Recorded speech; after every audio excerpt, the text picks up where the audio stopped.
You missed me. I did. You know, I haven't seen you in a while. No, You look good, though. well, thank you, thank you. Where'd you go? I went to England. I went out. England, England, England. Yeah, it was lovely. I usually walk with my family. Okay, here we go. Ready?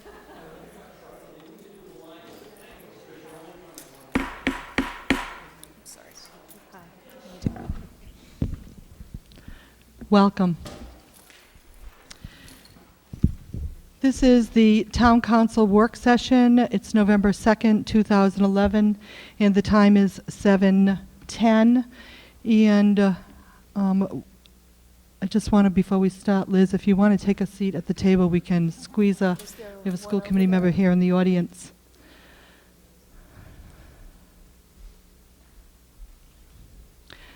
So I'd like to thank the school committee and our legislators and town council, as well as the audience, for taking the time tonight to be here.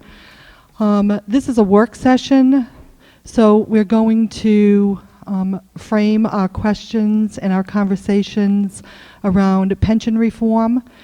Mr. Alfred, I know, has a presentation, and I know there's a lot of differing ideas at the table here. So key factor here is respect. And with that said, I'd like us to stand for the Pledge of Allegiance, please. I pledge allegiance to the flag of the United States of America and to the republic for which it stands, one nation, under God, indivisible, with liberty and justice for all. Thank you. Just a note to the audience, this is a time for the audience to watch their elected officials do their work. And at the end of the work session, there will be time for public comment. So at this time, if we could just go around the table, and we'll start with Dr. Anthony Mega for introductions. Yes, We're sharing mics. Anthony Mega, Vice Chair of the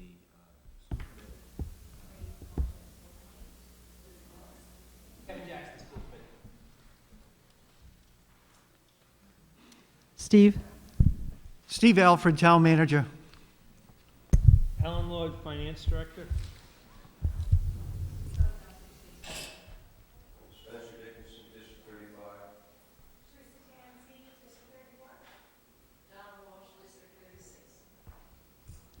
Kathy Fogarty, Town Council. Mary Eddy, Town Council. Ella Whaley, Town Council.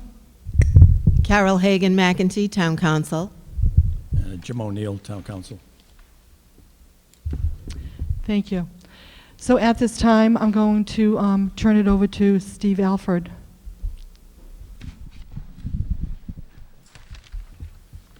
In starting tonight, I really have two different types of presentation to make. One is to look at how pension reform affects the taxpayer, and one as far as how pension reform affects the municipal employees.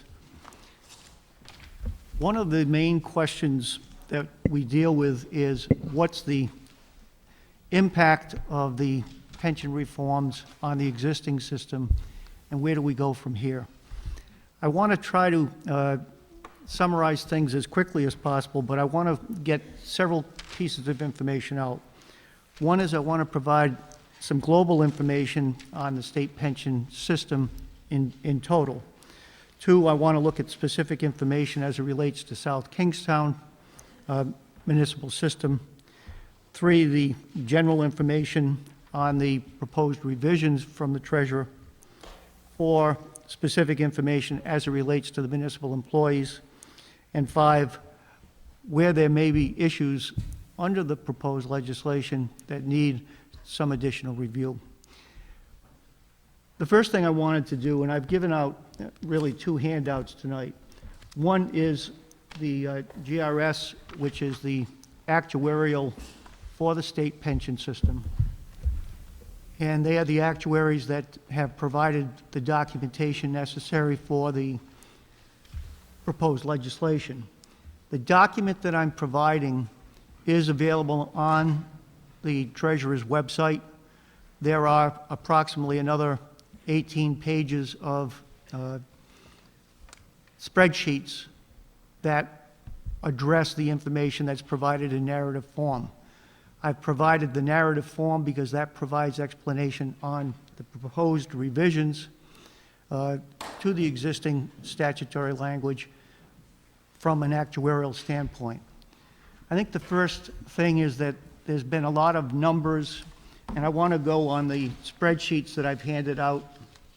On page 1, let's at least get a focus on what the unfunded liability is. The unfunded liability as of June 30, 2010, and this is based on actuarial assumption changes that occurred in the spring. And those actuarial assumption changes were the result of an experience study that was conducted by the Retirement Board. And I think people are well familiar with them at this point. The 8.25% net investment yield was lowered to 7.5%. That really was in two components. One is it lowered the investment return from 5.25 down to 4.75, and it lowered the cost of living index that was being used from 3 to 2.75. So the net effect was 75 basis points that were reduced from what had been an existing assumption. So we went from an 8.5% rate of return anticipated to 8.25 down to the 7.5. The other thing that was done was there was an increase in life expectancy for all groups, and they also added in an explicit provision for continuous future mortality improvements. What that really means is that somebody who is age 40 is anticipated to live longer than somebody who is 65 years old today. So the anticipation as health improvements occur and populations become older, that pensioners that begin 20 years from now are going to live for extended years over the person who is retiring as of today. So those were the changes that were made. With those changes, it increased the unfunded liability to $7,303 million. And you can see on the spread that the municipal employees component was $430 million, or about less than 6% of the total amount of money that was involved in the unfunded liability. It's important to note that there are several different plans that are administered through the pension system. One is for state employees, one's for the school employees, one's for the judges, state police, and municipal employees. All of those are individually accounted for because each of the systems have their own assets, and those assets are managed through the pension board. But impact on one system doesn't impact any of the other pension plans. So the $430 million that's there is the liability associated just with the municipal plans. Once those actuarial assumptions were made, and it changed the unfunded liability, and I think if you look at the first page of the GRS report on the bottom, you can see that there's that same $7.3 billion. The actions proposed by the General Treasurer would reduce that liability by $3.187 billion, so that the new unfunded liability, if that plan was adopted in total, would be down to $4.116 billion.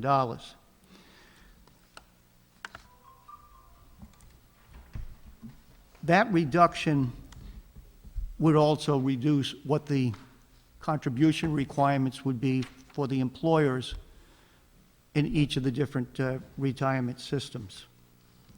At the bottom of the chart on page 1, without pension reform, statewide on municipal systems and teachers, the employer contribution would increase by $109 million, or about 64%. when we carve out South Kingstown separately, the overall municipal employees' contribution requirement would be up $1.2 million, and the teachers about $2.9 million. Effectively, we'd be seeing about an 82% increase if pension reform does not occur. The South Kingstown employer contribution, the bottom chart, shows what occurs if the pension reform is passed as proposed through the Treasurer's office. Essentially, you would have about a $127,000 increase in tax effort requirements, all of that associated on the municipal side of the budget. There'd be about $91,000 less on the local share associated with the teacher plan. Effectively, it would cut that 82% increase down to about 2.5%. One of the objectives that the Treasurer's office put forward was to provide a balance in terms of employer contributions next year for the 12-13 year budget to be online with what they were in the current year. The 2.5% increase that's there is primarily associated with what would be anticipated in terms of salary increase or step increases within the various employment groups within the community. Page 2 of the report provides an itemized presentation as to what the 2012 contributions are by each of the funds. And the comment that I've made at the bottom of the page is that this deals only with the school fund and it deals only with the general fund. The difference being that there's approximately $675,000 in school costs which go through grants. They would still pay pension costs, but they're not part of the school fund. So those pension costs are paid through the grants themselves. So the only thing we're looking at here is what the actual school fund requirements would be. The salaries that are listed for the school fund are based on school business managers' estimates as of yesterday for both the estimate for the 12 and the 13 year. We've used the same dollar amounts both with reform and without reform. So essentially with the schools, what we're looking at is both the non-certified and the certified employees within the school system, based on the rates that have been quoted, would be about $91,000 below what the current contribution would be. It would be the $2.9 million if no pension reform occurs. General fund, same type of a breakout. Again, what we're using is about a 3.75% increase in base payroll from 12 to 13 year. And again, this would deal with step primarily within different contracts or salary increases that may be put into place. And it also provides the various contribution rates, both with reform and without the reform. So again, with the general fund, if there is no reform, our costs would go up $1.25 million. With the reform, they go up about $219,000. So the overall impact, as I showed on the first page, would either be $4.1 million more or $127,000 more. I've also given you the state estimate because that's been in the newspaper, and the numbers that are there would be inclusive of the utility funds, the guild, as well as the grants for the school department. Proportionally, it looks the same. It's just the different wage base that is being used. And again, until we put the 12-13 year budget together, we certainly won't have anything better than the estimates that we're presenting here this evening. The third sheet, which I think is an important sheet for people to understand, is what did the unfunded liability for South Kingstown look like on June 30th, 2009, before the assumption changes were made by the State Retirement Board. As you can see, the police, EMS, and municipal, those are the three separate plans that we run. The municipal is including non-certified members of the school system, anything that's outside of the teacher rank. 94% funding on the police, 159 on EMS, and 91.9%. So we had liabilities of 70.9 million, but we had assets of 66.7. So our unfunded liability netted out to 4.3. Once they changed the actuarial assumptions and dropped the investment rate, increased the mortality table, it increased the unfunded liability for the town from the $4.3 million up to 19.7. And again, this is just based on those actuarial assumptions changes that have been made.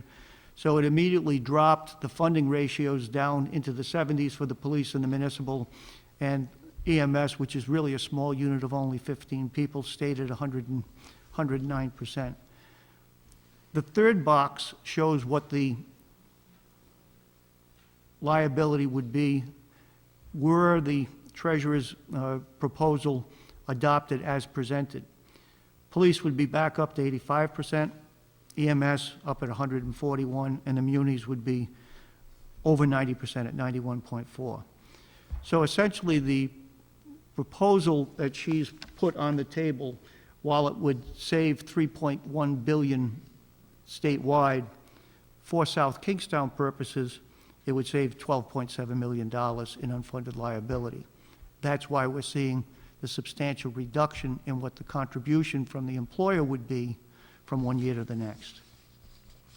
The next set of pages, and I'm going to just go through these quickly because I think it's important numbers for people to be aware of as they go forward. One of the questions that I've had repeatedly is what has been the town's contribution and what's the employee's contribution. The first sheet shows the municipal employees, and you can see that municipal employees paid 6% back to 1986, and it went up in 2001, 2002 to 7%. Why did it go up to 7% in that year? That's the year that COLA B was added to the retirement system in South Kingstown. Once the COLA was a promise that was provided, the employees paid 1% more of their earnings for the COLA availability. As you can also see, the employer contribution, when we look just at the last 11 years, has been no more than 4%. So the employees have been paying on average the 7, the employer or the town through taxes is paying 4. We can look that out over 27 years, with the average contribution was 3%, 3.09, or 27 years. Any way we want, you can look at it. But I think the major point here is that when people say that the pension plans are too rich, they need to look also at what the employer contributions have been over the period of time. In the private sector, you'll most likely see between a 3 and a 6% contribution to deferred comps or 401c3s, 401 plans as a benefit. Certainly, there's all risk associated with that, and it's not a defined benefit plan, but the contribution rates that the employer has made is substantially less than what the employees have paid. Also on this sheet, and Jim, you've asked this question several times, what's the investment returns? The investment returns I've got shown here so that you can see what the investment returns have been since the 1995-1996 year. And when you look at it since 1995, the investment has been 7.7%. It has not reached the 8.25% that had been used as a benchmark for the actuarial programs that have been put forward there. Column 9 shows what the funded ratio was. So you can see that the municipal plan, as we went through the early 2000s, the municipal plan was overfunded. It was funded 142%. What's that mean? It means we got $1.42 for every dollar we anticipated needing to spend. Going down, it's continued to drop down, and that's because the investment yields have been lower than had been projected. And what we see is that as of the 9-10 year, it was still at 91%. The actuarial assumption revisions dropped that to the 76.4. I'm showing you what the unfunded liabilities were for each of those plans as well. So I'm not going to go into detail on it.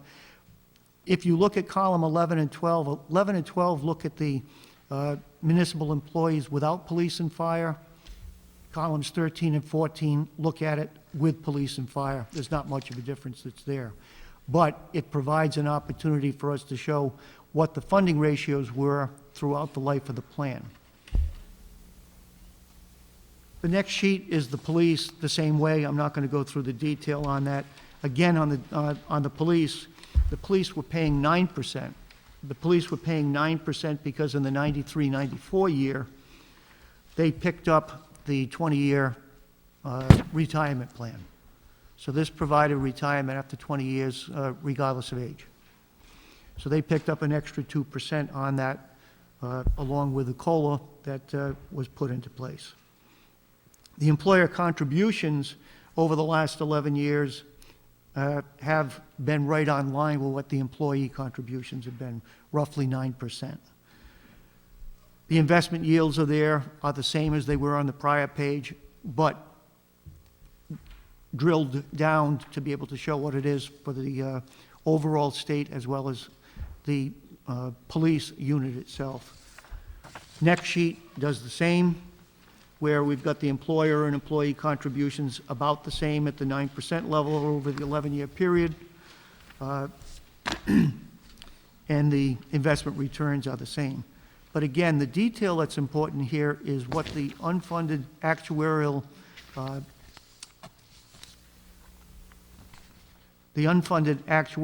liability is that's presented for each of the years, because there weren't problems or identified problems based on the assumptions that were being used. The reason this became such a focal point this year is the change in the assumptions. Now, was there a need for a change in the assumptions? The change in the assumptions were the result of an experience study. And an experience study done through an actuary is to go back and to look over an extended period of time as to whether the results of that 10 or 12-year period were in fact in line with the assumptions. Were the number of years that people were in retirement equal to what the assumption was? Was the rate of return on investment what had been the assumption? Based on that experience study, that's where the adjustments came forward. The page 7, the last one, shows the teacher system. I'm sorry, page 7 shows the teacher system. Here, it's a different story than dealing with the munis. Here, it's a case where if we go back to the 2002-2003 year, the funded ratio was only at 64%. So when the actuarial assumptions were changed this past spring, we went from a 58% funding ratio down to 48%. Here is where we've got the major problems as far as the retirement system is concerned, because the funding ratios should have a target of 80% for a funding level. The same holds true as shown on page 8 for the state employees. Again, the state employees were at 64% in the 2002-2003 year as far as the funding ratio, even though the contributions that the state as an employer was making was averaging almost 16%. So the problem has existed on the state system, state employee system, and on the teacher pension system for several years. And it's certainly been adversely impacted as a result of the actuarial changes. On each of these sheets, we've got a 2012-2013 line, and you can see the state showing it the 48.4% on a funded ratio with the pension reform, which is where it shows 2012-13 revised. It shows what that funded ratio would be. So with the pension reforms, the state is still anticipating that the state retirement system will still only be with unfunded liability of 60.6%, and the teachers would be at 62.9%. So there's still an awful lot of ground that's going to have to be made up to be able to bring that system in line with the 80% target. The other thing that's been done in the proposal from the treasurer is to deal with the reamortization of a portion of the unfunded liability. Under the existing pension system, there is a 19-year reamortization provision. Her proposal would take that out from 19 years to 25 years. What that effectively does is it reduces what the contribution requirements would be by, I believe it's about $2 million. About $2 million, but that $2 million in savings in the initial years requires another 6 years of payments before the unfunded liability target would be met. So this information is simply provided for the council so that we can identify what really is there and what isn't, because there's been too many arguments that why the system is underfunded. It's underfunded for the most part because of enhancements and changes in pension benefits over the good economic times when the returns on investment were very high, as well as the fact that as 2008 occurred and we saw investments with negative numbers of, I believe, the negative numbers went as high as 19.8%, or a 19.8% loss rather than an 8.25% gain. That's where the system started to really run into difficulty. Secondarily, what also happened is that as the recession occurred, we saw less employees in each of the different pension systems that were going to be paying in, with a larger number of people that were collecting. So the outbound dollars are in excess of the inbound dollars and a loss in the investment income. That's what gets us to today. Just if I could make one note on the three sheets that, on the first three sheets on the, we'll just go to the municipal one, that column 10. Okay, page number 4. Column 10, you go down to the first line that says 8,804,000, it's in brackets. Usually if it's a liability, it's in brackets, but this is how the state reports it. So that's actually assets that were greater than liabilities. So if there's no brackets around it, as you get down to the last number in that column, the 13,417,000, that would be a liability. So just because most people are used to having brackets be the liability and the assets being a positive sense. So just wanted to point that out, and it's similar on all of the other 4 sheets that are included there.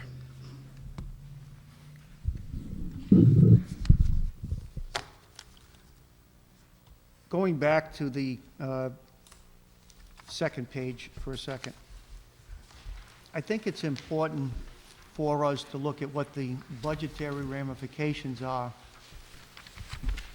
were no pension changes to occur.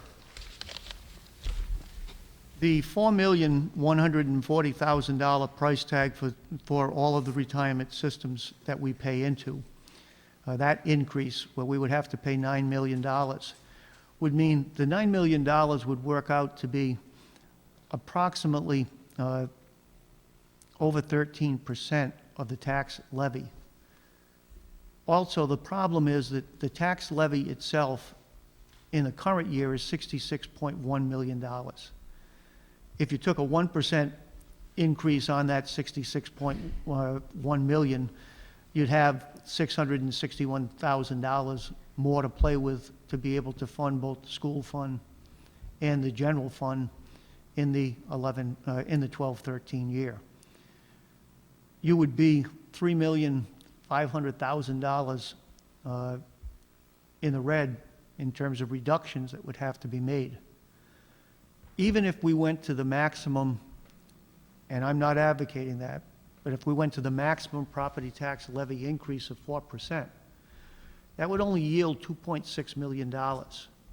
So if we had a yield of $2.6 million and a cost increase of $4.1 million, we're going to end up with about $1.5 million in excess of what that cap is. It's unattainable. We're in a situation, I think, where what we're finding is that there's not only an unwillingness to pay more taxes, there's an inability for people to continue to pay more taxes and to be able to stay in the homes. So we've got to be very careful as to what that tax levy looks like in the 2012-2013 year. Basically, the final statement that I can make is that we are not able to prepare a municipal budget unless there is pension reform. Because without that pension reform, we would be looking at programmatic cuts in the area of $3.5 million if we went up 1%. And even if we went up to 4%, we'd be looking at programmatic cuts of $1.5 million. I don't think that there's anybody here that wants to advocate for the pension reform adjustments, because they do have immediate and direct impact on all of our employees. But I think that at the same time, we have to look at it and say there's a balancing act that both the council and the General Assembly has got to deal with, and that's how can we be fair with the taxpayer and at the same time be fair with the employee. And I don't have the wisdom of Solomon to give you a 100% answer on that. I do think that there's also been comments that have been made as far as the legality of the actions that are before the General Assembly at this point. And I'll qualify my statement by saying I'm not an attorney, but I think that the case that has already gone to court has suggested that there is a three-prong analysis that's going to be necessary by the General Assembly if they pass this legislative action. And that is that the first prong is, has the state in fact substantially impaired a contractual relationship with their employees? I think that Sarah Teff Carter, Judge Carter, in her deliberations has suggested that the answer is that there is an implied contractual relationship. And I think that there would be little question, in fact, as to whether that relationship is substantially impacted by pension revision. The second leg on that three-legged stool is if the law constitutes a substantial impairment, can the state show a legitimate public purpose behind the regulation, such as remedying a broad and general social or economic problem? I think that the broad and economic problem is the one that I've just addressed, is that I don't see how the municipalities will be able to absorb the increases that are proposed if no reform is enacted by the General Assembly. The third leg of that stool is the legitimate public purpose sufficient to justify the impairment of the contractual relationship? I mean, that's the issue that's going to end up before the Supreme Court. So I think that the main thing that needs to be looked at is, are the reforms that are being proposed needed? If the answer is yes, is the remedy that's being sought in terms of the revisions appropriate and justifiable?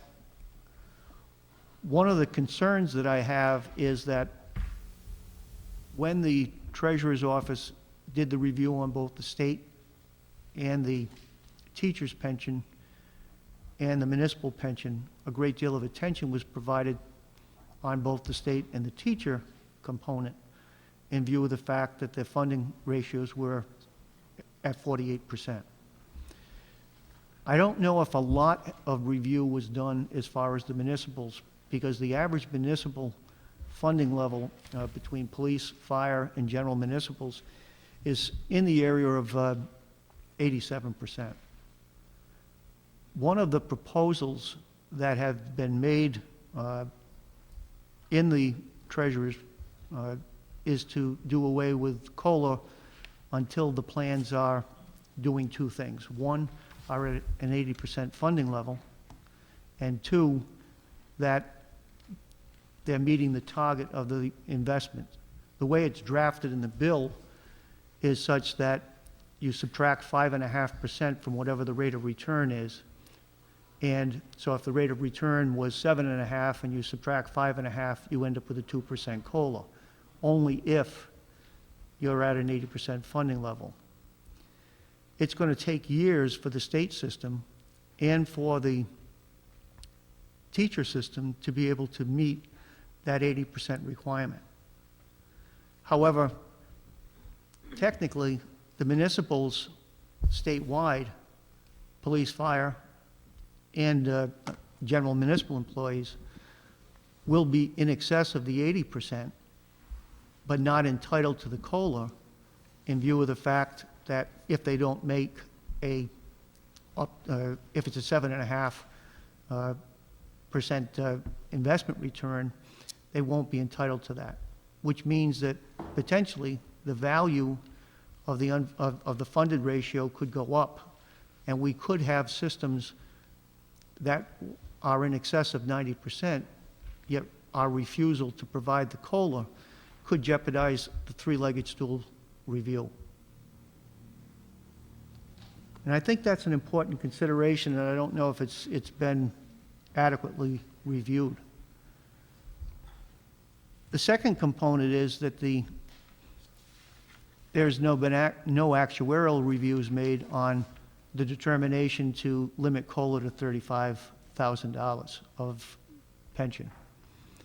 I think consideration was given to the fact that the average state pension was in that area of $30,000 to $35,000. I'm not sure exactly what the number was, and the teachers was considerably higher.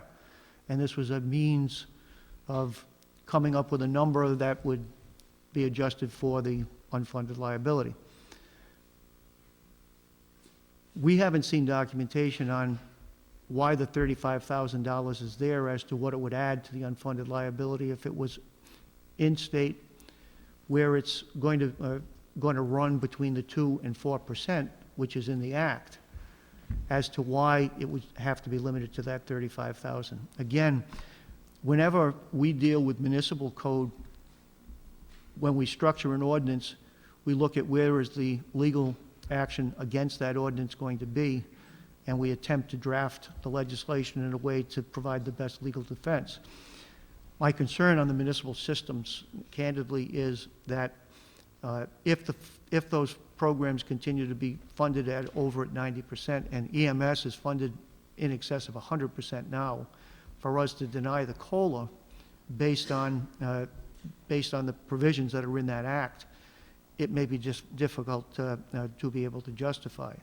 It may be something that should be suggested in terms of looking at having a third test within the COLA for all the systems, which would allow that if the programs were funded at over 85%, that the rate of return on investment would not come into play.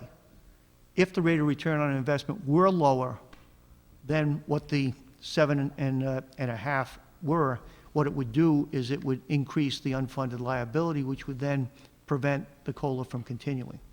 But as long as it stayed above that 85%, whether it's at a $35,000 or whether it's at a full pension value, I'm not sure what the actuarial numbers would be as to what that type of an impact would be.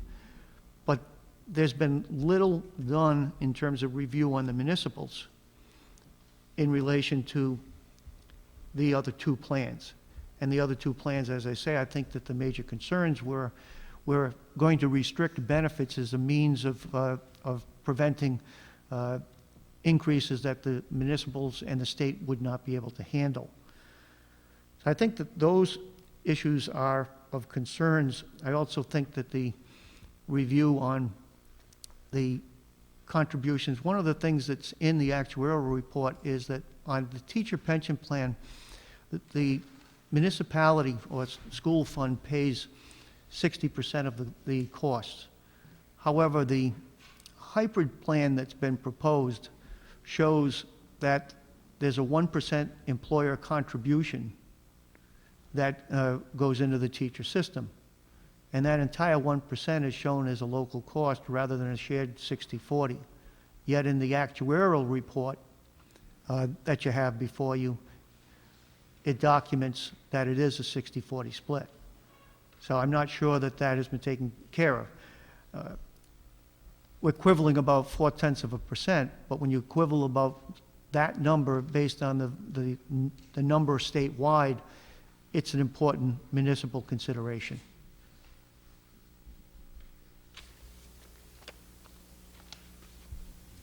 I could run through everything that's in the GRS report.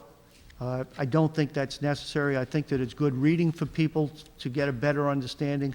And I think also that one of the main things that's yet to be done is there needs to be better information provided to our employees as to what the impact is on them individually. There's concerns out there at this point on how the system impacts different people. One of the major components of the treasurer's bill is that whatever you've earned to date as an employee can't be taken away from you. Their interpretation is that the COLA has not been earned by you and is earned based on time in post-employment. That's yet to be determined. But I think that there are a number of employees out there, whether it's in the police departments, the fire departments, or the teacher ranks, where a full disclosure as to how it impacts somebody who's got 10 years, who has 10 years of service, is age 42, are they going to be required to go to 67? There's transition age provisions within the Act, but I don't want to interpret what I think that it says until I see in black and white what the state is saying that it does say. So I think it's going to be very important for the Treasurer's Office to get that information so that I think particularly that some of the biggest problems is in the police and fire and in the area of the and teachers. The teachers have got the changes that were made by the General Assembly 2 years ago. We've got different classes of employees, and we've got different age requirements. Certainly anybody who's eligible to retire today is not going to be affected by the 67 age requirement. However, if they're not eligible by June 30th of 2012, they need to be able to get an answer as to how does it impact them individually. Because make no mistake about it, the proposed revisions, which need to be made for us to be able to construct proper municipal budgets statewide, are going to have profound impact on some of the employee groups. And we need to be able to get that information out to them. So, Ella, that's the best explanation I can give you as far as holistically where the problem came from, how we funded it, what the future is. And I'd like to turn it back to you, and if there's questions, I'd be glad to answer the questions if I can.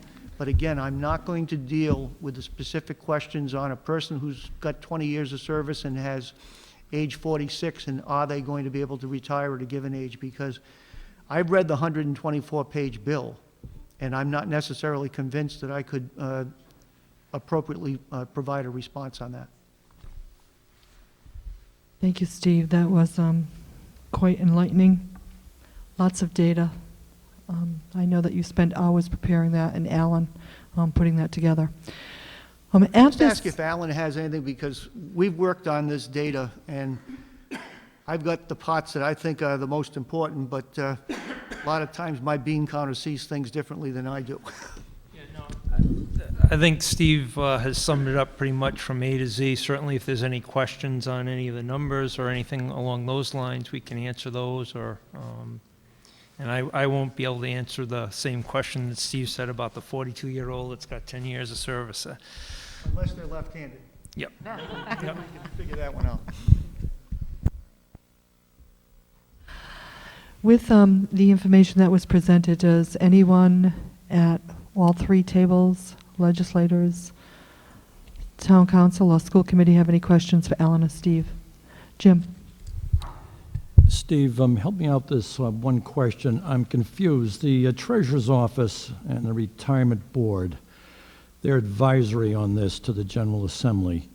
But I keep reading in certain areas that what the actuarials come up with is the number that the General Assembly has to work with. Can you clarify that for me? And let me try to clarify that. The Retirement Board has been provided with the authority to set the actuarial assumptions that are used for the pension system. The pension board is made up of a combination of employer types as well as union individuals. It's almost equally split. They hire the actuarial. GRS has been with them for several years. In fact, they're putting together an RFP at this point and maybe changing actuaries in the future. The difficulty here is that once they set the actuarial assumptions, the actuary then takes that back and establishes what the rate of contribution requirements are for each of the different employer groups. So once those assumptions were accepted in the spring, they then went back and said, okay, if we're using those assumptions, here's what it means as far as the unfunded liability by each plan, and here's what it means on the municipal plans for each individual community. Because the state teacher system is one system. It has one unfunded liability associated with it. Each of the municipalities individually have their own plans. So South Kingstown's money that's there can't be impacted if Cranston were to come into the state retirement system. The state statute, however, sets the benefit levels. So the retirement board says, you set the retirement benefits. Based on the benefits that are statutorily established, we put the actuarial assumptions together that then drive what the value of the plan is, what the unfunded liability will be, and what the future contributions will be. In this case, they made the actuarial assumption revisions in the spring. We then got the numbers that we've talked about, and at that point, the treasurer said, we can't live with those numbers. We need to have pension reform so that we can pull those numbers back down. But it would be the General Assembly that's required to say, okay, there is going to be no COLA. There is going to be changes as far as age, but the General Assembly doesn't deal with either obviously the General Assembly can have great influence on whether the 7.5 stays or whether they suggest that it be changed to 7.75, or if the mortality table that's being used needs to be changed. But based on the statute in place, it would take a vote of the retirement board to do that. But the General Assembly would establish what the benefit adjustments or revisions would be. A short answer, the $621 million that is forecasted for the 12-13 year, then is that a fixed number? Is what the state has to live with, what the General Assembly has to divide up that pie? Well, the state system's got two numbers, Jim, as far as how much money they're going to have to pay. They've got it just like we've got in place. If you go back to, I think it's that page 8, the actuaries have said for the 12-13 year that the overall contribution between the state and the local school district is going to be 36.4%. Yep. Past the pension reform issues that have been put on the table, and it drops to the 20.35. Right, but as of right now, the 36% is fixed for the 12-13 budget year moving forward. That would be correct based on the actuarial assumptions that are in place that are out there. Okay, thank you. Thank you. So at this time, I don't want to put any of the legislators on the spot here. I know that you've had multiple meetings and very long 10-hour days up there. Would somebody just like to give a snapshot of, what's been happening?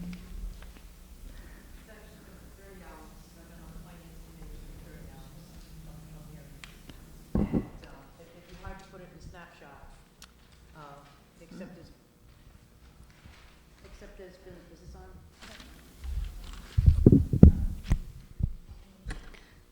How about now? Yeah. That's good. You're not going to ask me to sing, I hope.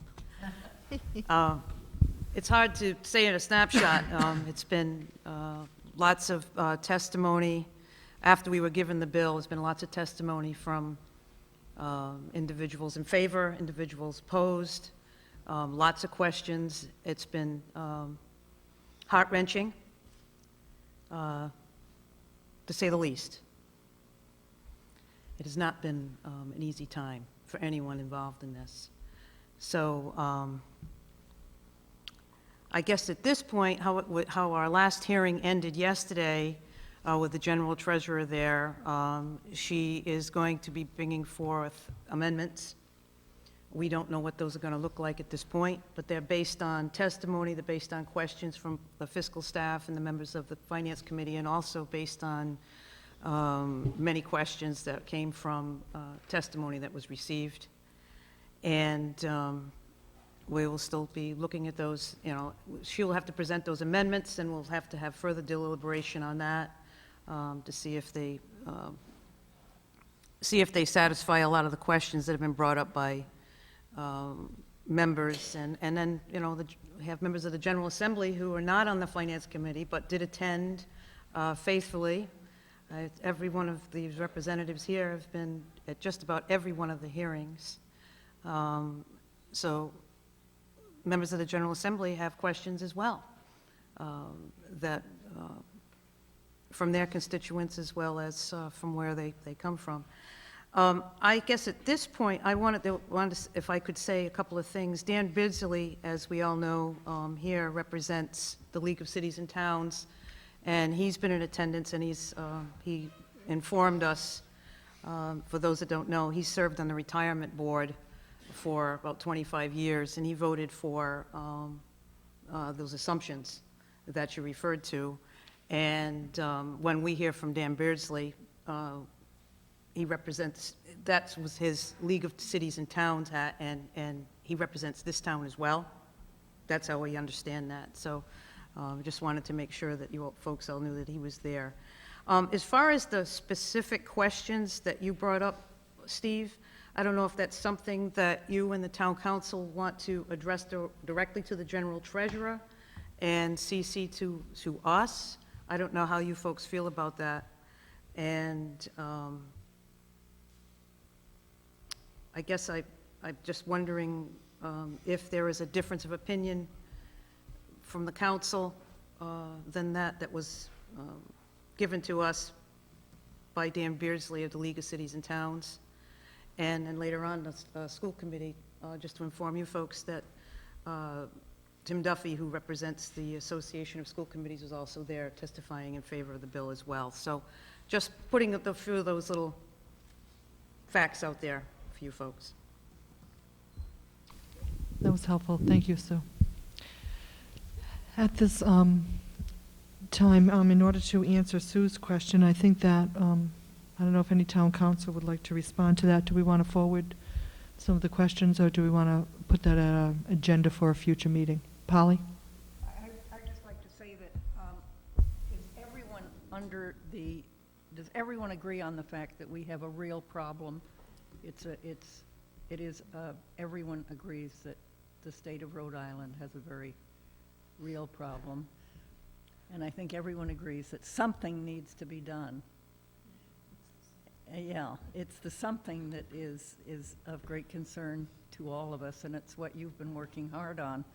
And of course, we've talked to everyone we can talk to. And certainly the people I have talked to in town feel very strongly that, yeah, something needs to be done, and we all have to give. We all have to contribute to solving this problem.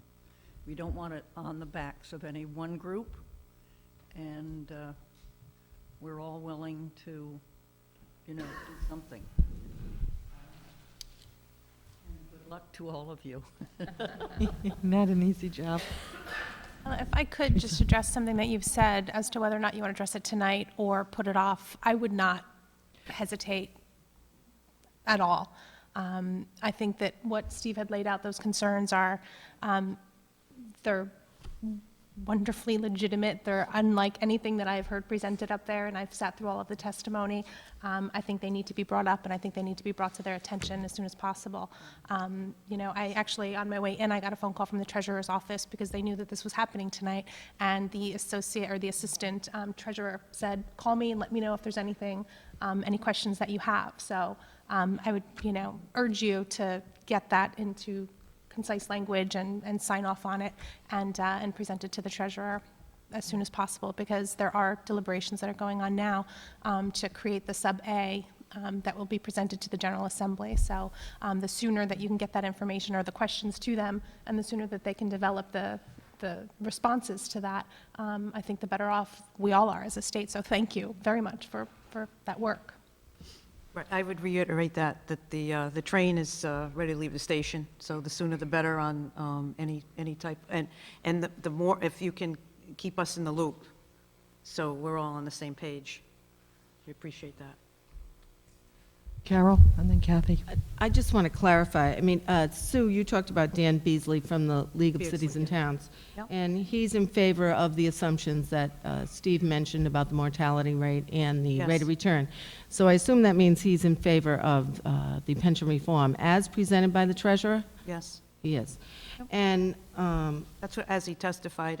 And by the way, for anyone who's interested, all the hearings, I believe now, I think the last hearing is posted online on the General Assembly's website for pension reform. I don't think the third one was on earlier today, but I think it's the last one, not the third one, the last one. I think it's on now.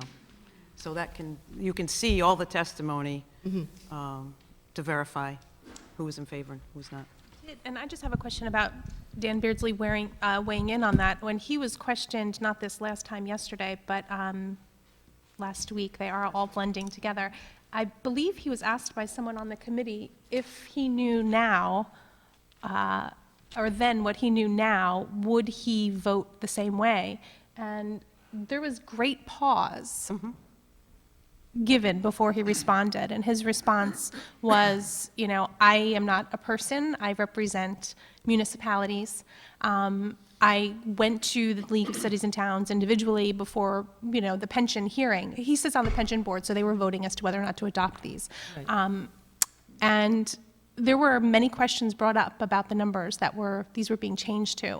And he was hesitant to say whether or not the vote would have been the same had the questions about changing the mortality rate from 65 to 87, and that's significant. It's significant. So, you know, ultimately he said, I am, you know, there representing you all, but,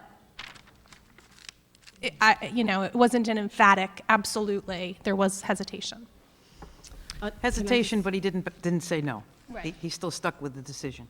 Well, and might I add, because he probably, because I watched the testimony, I watched a lot of the testimony last week, and it was heart-wrenching. It really was, to see some of those people come up there, you know, hour after hour, and Dan Beardsley has to represent all of us, which represents the cities, too, which, as you saw on the front cover of the paper today, you know, what's happening in the other cities. I'm not going to get into all of that. Everybody knows, because we're here in South Kingstown, and Steve has legitimate questions about what's happening here in South Kingstown with, you know, the percentages that we're showing here in the COLA. So I think that there's not one council person here. I don't think there's anybody anywhere, including unions, union members who say that something has to be done, or something has to be done about pensions. I don't think you're going to get an argument from everybody. It's just so tough to see people, you know, I took the analogy watching it, you know, from some people who've, in the testimony of the people who were for it, you know, coming in on the buses, as they said in the paper, and then the people sitting there. And it's just so difficult to see, like, neighbor going against neighbor for crumbs. It almost seems like, you know, it's just very, very, very difficult to see. But that being said, Dan Beardsley has to do that for the League of Cities and Towns, including the cities, but we have to focus on South Kingstown, and we do have some questions. And I do hope that the legislature, and I think that you all will question and not, you know, pass this with just a rubber stamp, because there are things that need to be looked at and questioned throughout. And everybody's going to pay, you know, their pound of flesh here, and it's unfortunate that we have to do it, but, you know, I want the system to be there for everybody down the road. It affects many people. It affects my own household, too. But it's a difficult thing. I don't envy our positions here on the town council. I don't envy your positions and what you have to do. I don't envy anybody in this whole fight, but I hope that we can all keep it as civil as possible and try to be as fair as we possibly can out there. And I guess that's all that I can add to it. Thank you. Carol? I just want to clarify, Steve, what you want us, the question you want asked is, since we're 90% or over 90% funded for the municipal side, you want the question asked is why should COLA be held back from municipal employees when you're funded beyond the 80%? Is that the type of question you want asked? And then as we get down to, basically it's saying anyone 85% and over should be able to have some kind of COLA disbursement for their employees. Correct. Do you have a percentage in mind, or would it continue at the rate it's going? I think my point was that I think that somebody needs to explain why the $35,000 works rather than it being what had been promised in the first place. Mm-hmm. And again, it would have to be across all systems, not just for the municipal, but unfortunately, the municipal would be the only one that would be able to take advantage of it in the immediate future. I mean, when you look at the numbers that the actuaries put out, I mean, they forecast that they were going to have a 20% return in the current year, and that it would be a 7.5% return for the next, I think, 20 years. Predicated on that fact, by the year 2034, the overall contribution would be down to 2%. Mm-hmm. It just, in a lot of ways, what they're doing is they're requiring the next 20 years of taxpayers to have to pay for the inadequate assumptions that were used in the prior 20 years. So there's a double taxing that's going on for that period of time, and also to the disadvantage of the employees. But I'm not sure how you can restructure it. I think that if we go back to the question of the League of Cities and Towns, I don't think anybody on the executive board, and I sit on the executive board of the League, has said that pension reform isn't necessary based on what's before us. Because none of us can put a budget together assuming that we're going to have the types of increases that we have. That's the point that I think that Mr. Beardsley is making, is that the board is in favor of pension reform. Does it have to be exactly as presented by the treasurer? I'm not sure that anybody has really delved into the numbers probably as much as Alan and I have. But I think that the point is, if you're going to use the actuarial assumptions, which are in fact based on an experience study, then you do have to make modifications. And I think what's being said is that I think the question that's before the General Assembly, and really for the council in terms of endorsement or opposition, is do you recommend adoption as presented? Do you recommend adoption with modification?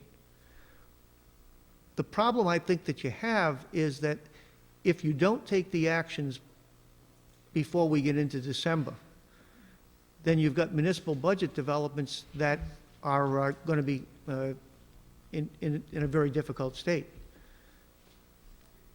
And the question is, do you agree to pass what's presented, yet disagree with the treasurer that this is a one-time fix? Because I don't think that there ever can be a one-time fix on a pension system which is predicated on estimates of what the future is going to bring. And is it a case that you say, yeah, we're going to agree to the pension reform as it's presented, however, the following items are still on the table, and these are the items that we're going to demand to have actuarial reviews done on to determine whether or not changes need to be made. You know, this opens up also the discussion with the non-MERS plans, because one thing that the League of Cities and Towns also has been strong on is the fact that there needs to be consideration on how those non-MERS plans are going to be able to go forward. not because we have any financial relationship to it, but if the city of Providence, Woonsocket, East Providence were to fail because of their pension plans, which are non-MERS, so goes those cities is going to have profound impact on the rest of the state and the economic prosperity of the state. So the treasurer's fiduciary responsibility is for the state pension system, not the non-MERS. Yet at the same time, certainly the General Assembly is stuck in the position where they can't overlook what those non-MERS plans requirements are going to be. And those are much more difficult to deal with because they're not statutorily set, but rather by collective bargaining.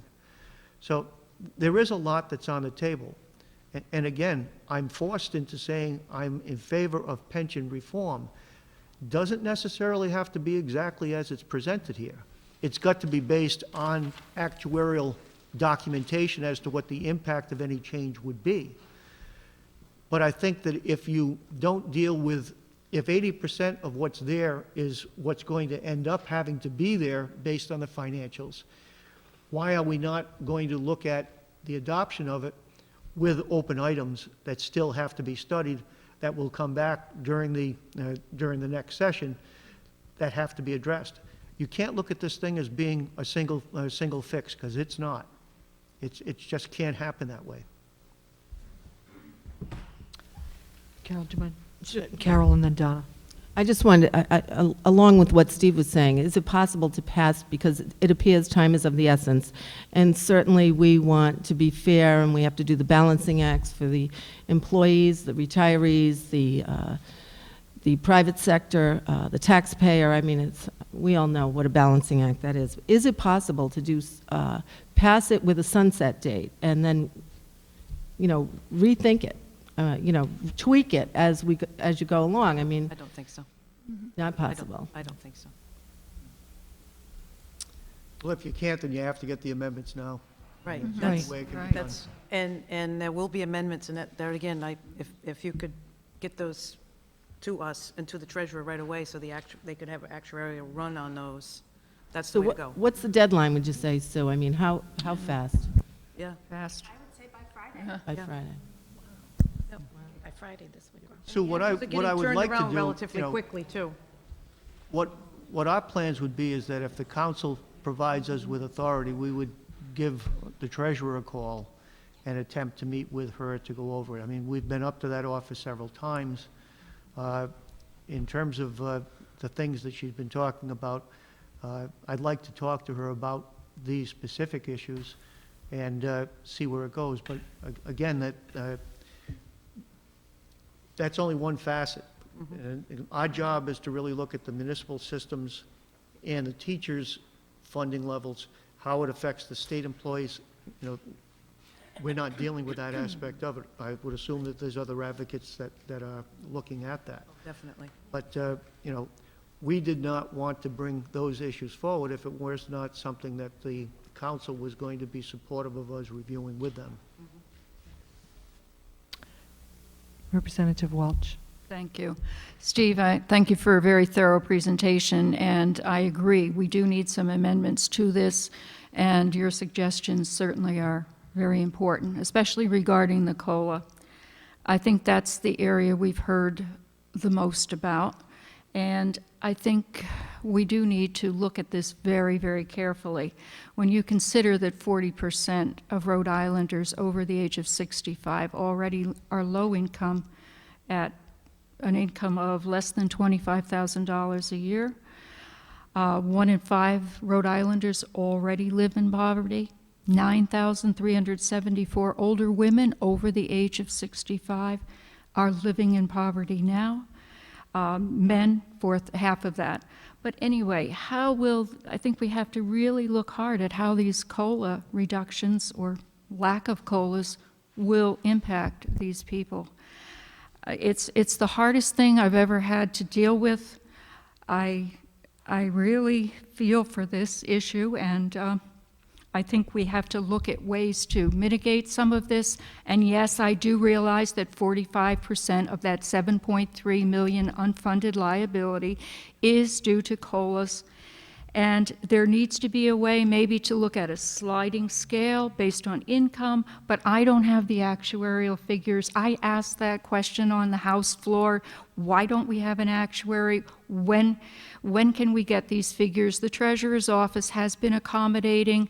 We're getting some of that information very slowly, but we're rushed to do this, and that bothers me, that the actuarial analysis that you're citing, Steve, may not be there, and yet we have these issues. So I will just conclude with that. I think we all take this very, very seriously, and we're trying to do the best we can with what we have to work with, and we'll just keep right at it. Thank you. Donna, one point is that under the plan that she's put forward, there is a limited COLA Yes. that's available for people with under Less- $20,000. Right. But it would require a 70% funding Yes. ratio. And that's not something that's going to be attained in the immediate future. No, it isn't. And I've seen 10 years and I've seen 14 years on this issue.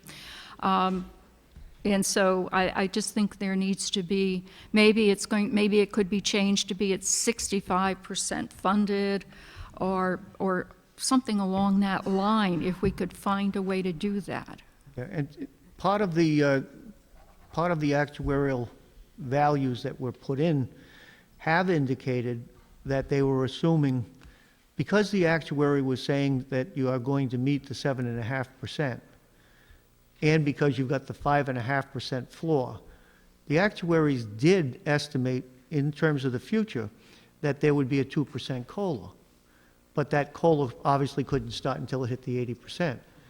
But when they had to do the analysis on the munis, they had to look at the fact that the funding levels were high enough for that to occur.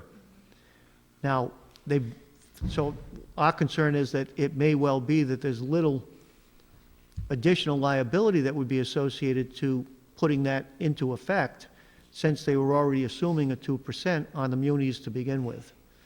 But the real problem is, how do we get the teachers or the state employees to a reasonable expectation of a COLA based on the funding levels that are there?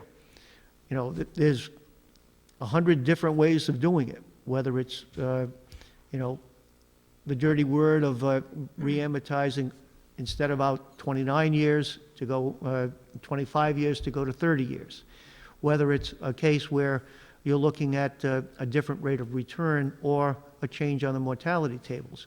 All of those have impact, but unless you see how the numbers actually work, because, you know, when you deal with a pension that has this many moving parts, you can't just assume that things are going to change. You have to understand why they would change based on the numbers. I believe it was Jim and then Teresa Tanzi, but do you mind if I defer to the Teresa? Thank you. And a group of us had met with the treasurer on Friday, and we submitted 3 pages of questions and walked away with, and again, it is because we have to rely on the studies. We walked away with very few answers, and we're still waiting, and we asked for all kinds of options about a 2-year suspension on the COLA, a 5-year suspension on the COLA, a non-compounded return on the COLA, 1% non-compounded. We asked for all of that range so that we could assess the possibility of a COLA returning earlier than the 80% funded. Because one of the problems with this proposal, or potential problems with the proposal, is the 80% funding and a return on the investment. So you said, you know, there are hundreds of ways to structure it. There was mention at one of the hearings on redesigning it so that you could tie it in one way to the return on the investment, but another way, to, like similar to what Social Security does, to a true COLA, so the Consumer Price Index. So, you know, that's another idea that has been floated, so that we can say it's not suspended anymore, but if we're not getting a return, then people's dollars are being eroded if there is high inflation. We need to find a way to kind of walk that fine line between, poor returns on the investment and high inflation rates. So that's yet another concern. And one of the people who testified spoke about with a 3% rate of inflation after, I think it was 10 years, the return on a $20,000 retirement benefit, they would stand to lose 43% of that spending power. So, we're looking at people not getting a COLA, but inflation rising and the erosion of their dollars that they have to spend. So, we're asking people to live below poverty. And one of the proposals that I've heard a lot about is tying that floor on receiving the COLA to 200% of the federal poverty level. A lot of programs kick in at the state and federal level for people who are at 185% of the federal poverty level. So we need to make sure that as a state, we're not impoverishing people by denying them benefits, and at the other end, we're going to be providing them with benefits such as heating assistance, housing assistance, food stamps. So, lots of people are looking at that concern. So we're not penny wise and pound foolish in the long run. So, And if I can just add to that, in looking at, the lack of people receiving funds and shutting down economic development in this state, that's a big concern that I have as well. I know that Representative Walsh has to be exiting very soon. Can I just ask you one question before I leave, Donna? You had made the statement that they're really, forcing you to make this decision quite rapidly. Is there any pushback from the General Assembly to give it an extension of 2 weeks, or, what is the reason why they're really forcing you to make this decision within the 2 weeks? I'm not sure. I do think that in light of the fact that most of the towns do start their budgeting process, I know that Charleston does by charter at a certain time, and that we're starting that process now, that has an impact on why we're working so quickly right now. That's only my assumption, and I think that I really can't answer as to why that is happening, so. And then Teresa Tanza, you had mentioned that there were 3 pages of questions that were submitted. Is there any way that our town manager can get a copy of those questions? Sure, absolutely. And, the responses are starting to come in, both from House fiscal staff as well as from the Treasurer's office. So the actuary was just in town yesterday presenting again in front of Finance. And, they really are working round the clock, and they're doing parallel work with the pension reform, as well as addressing the revenue estimating, caseload estimating, starting to put together the budgets as you all are beginning to think about that. So, time is a commodity we don't have a lot of, and everyone's staff is working nonstop to get the numbers and the responses. Thank you. Jim? Yeah, I guess I'm in agreement with the General Assembly. I guess I've been agreeing with them myself for 11 years here that this is, we're at a point now that, as Carol said, time is of the essence. I'm looking at just the outflow of funds over the last 10 years, 127 million, and last year 310 million, and that's with all the pension reform that we've done over the last 5 years. This is just climbing out of sight, so we can't wait till next year. Also, too, what Donna brought up, unfortunately, this reform, the COLA is the biggest part of this, 45–50%, and the other two, the hybrid and the caps. Those are the 3 parts of the package that can make this work. All the other parts of this are so small, so minimal. These are the 3 that have got to be addressed. And with keeping politics aside, I've got to tell you honestly, Gina Raimondo and her team. I mean, I don't care if it's Al Monte, who was our auditor before.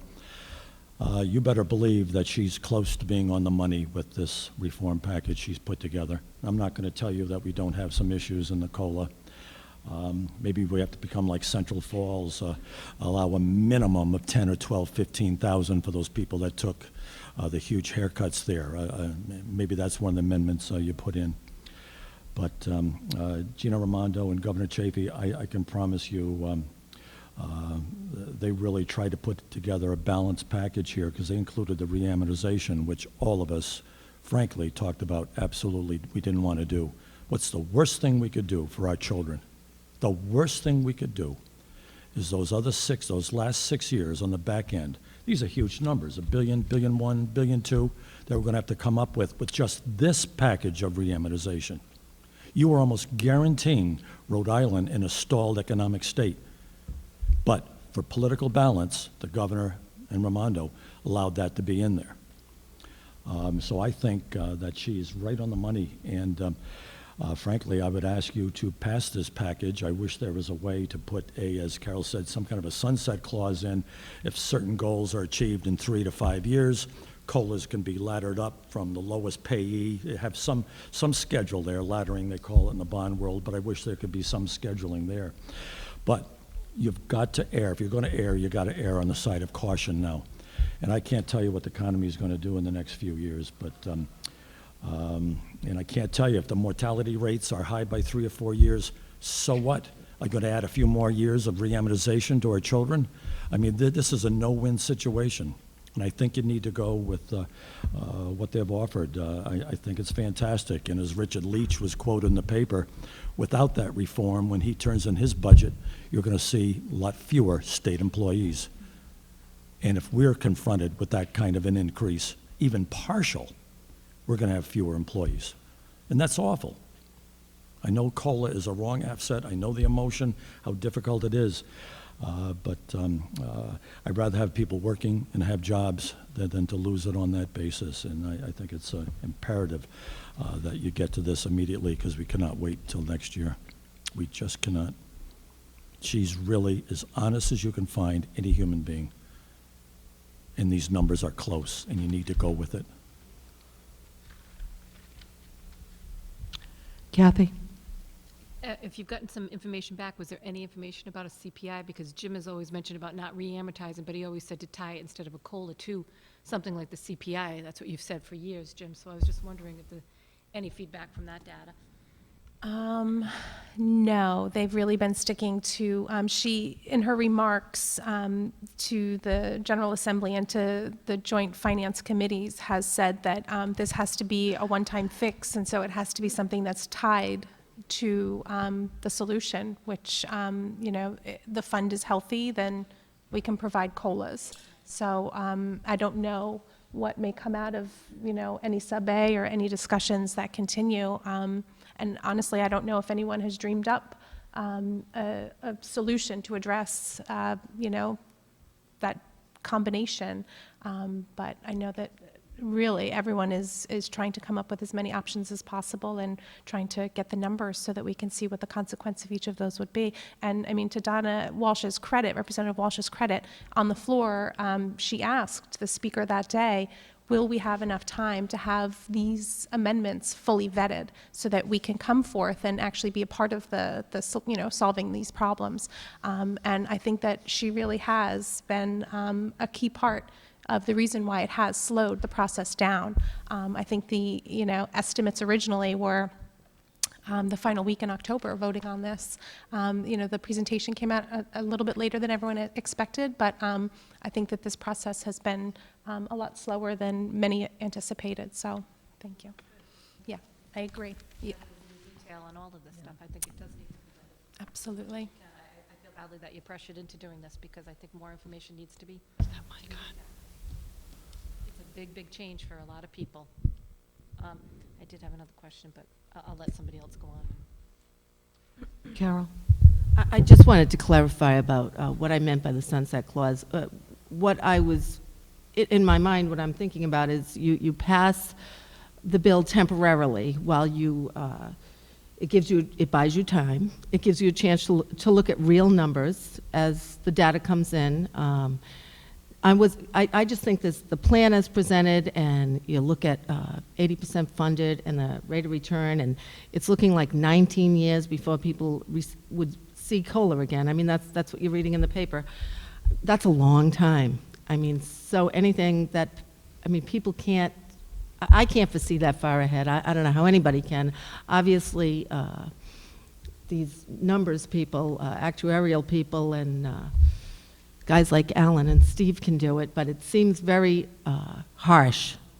And that's why I talk about a sunset date, to put limits on how long, how long are people going to have to live with this. And, maybe numbers change all the time. And that's why I suggested that, not to say pass something haphazardly and revisit it, but to buy you some time to give some relief to the cities and towns, to the taxpayer, temporarily, and then come up with a plan that's best suited for everyone. But that takes time. I'll ask the question to the treasurer's office if that's what you want to, I'll But ask. I don't know how realistic it is, but, Well- it has been done in different things. I think people are looking at, as I said in the list of questions that we provided, a 5-year suspension, and bringing things back and tiering things according to income. The problem that's been brought up is legally, and I'm not going to get this right, I'm not a lawyer, but there are legal issues that Steve spoke about, and it has to do with singling out one group and giving them preferential treatment over another. So by focusing exclusively on the lower income individuals, those who are all within the same fund, to discriminate those earning below a certain amount and those over may be deemed unconstitutional when this faces a court challenge, which I think no one doubts that this will face a court challenge. So everyone is going forth very hesitantly with the proposals such as the ones that you're proposing.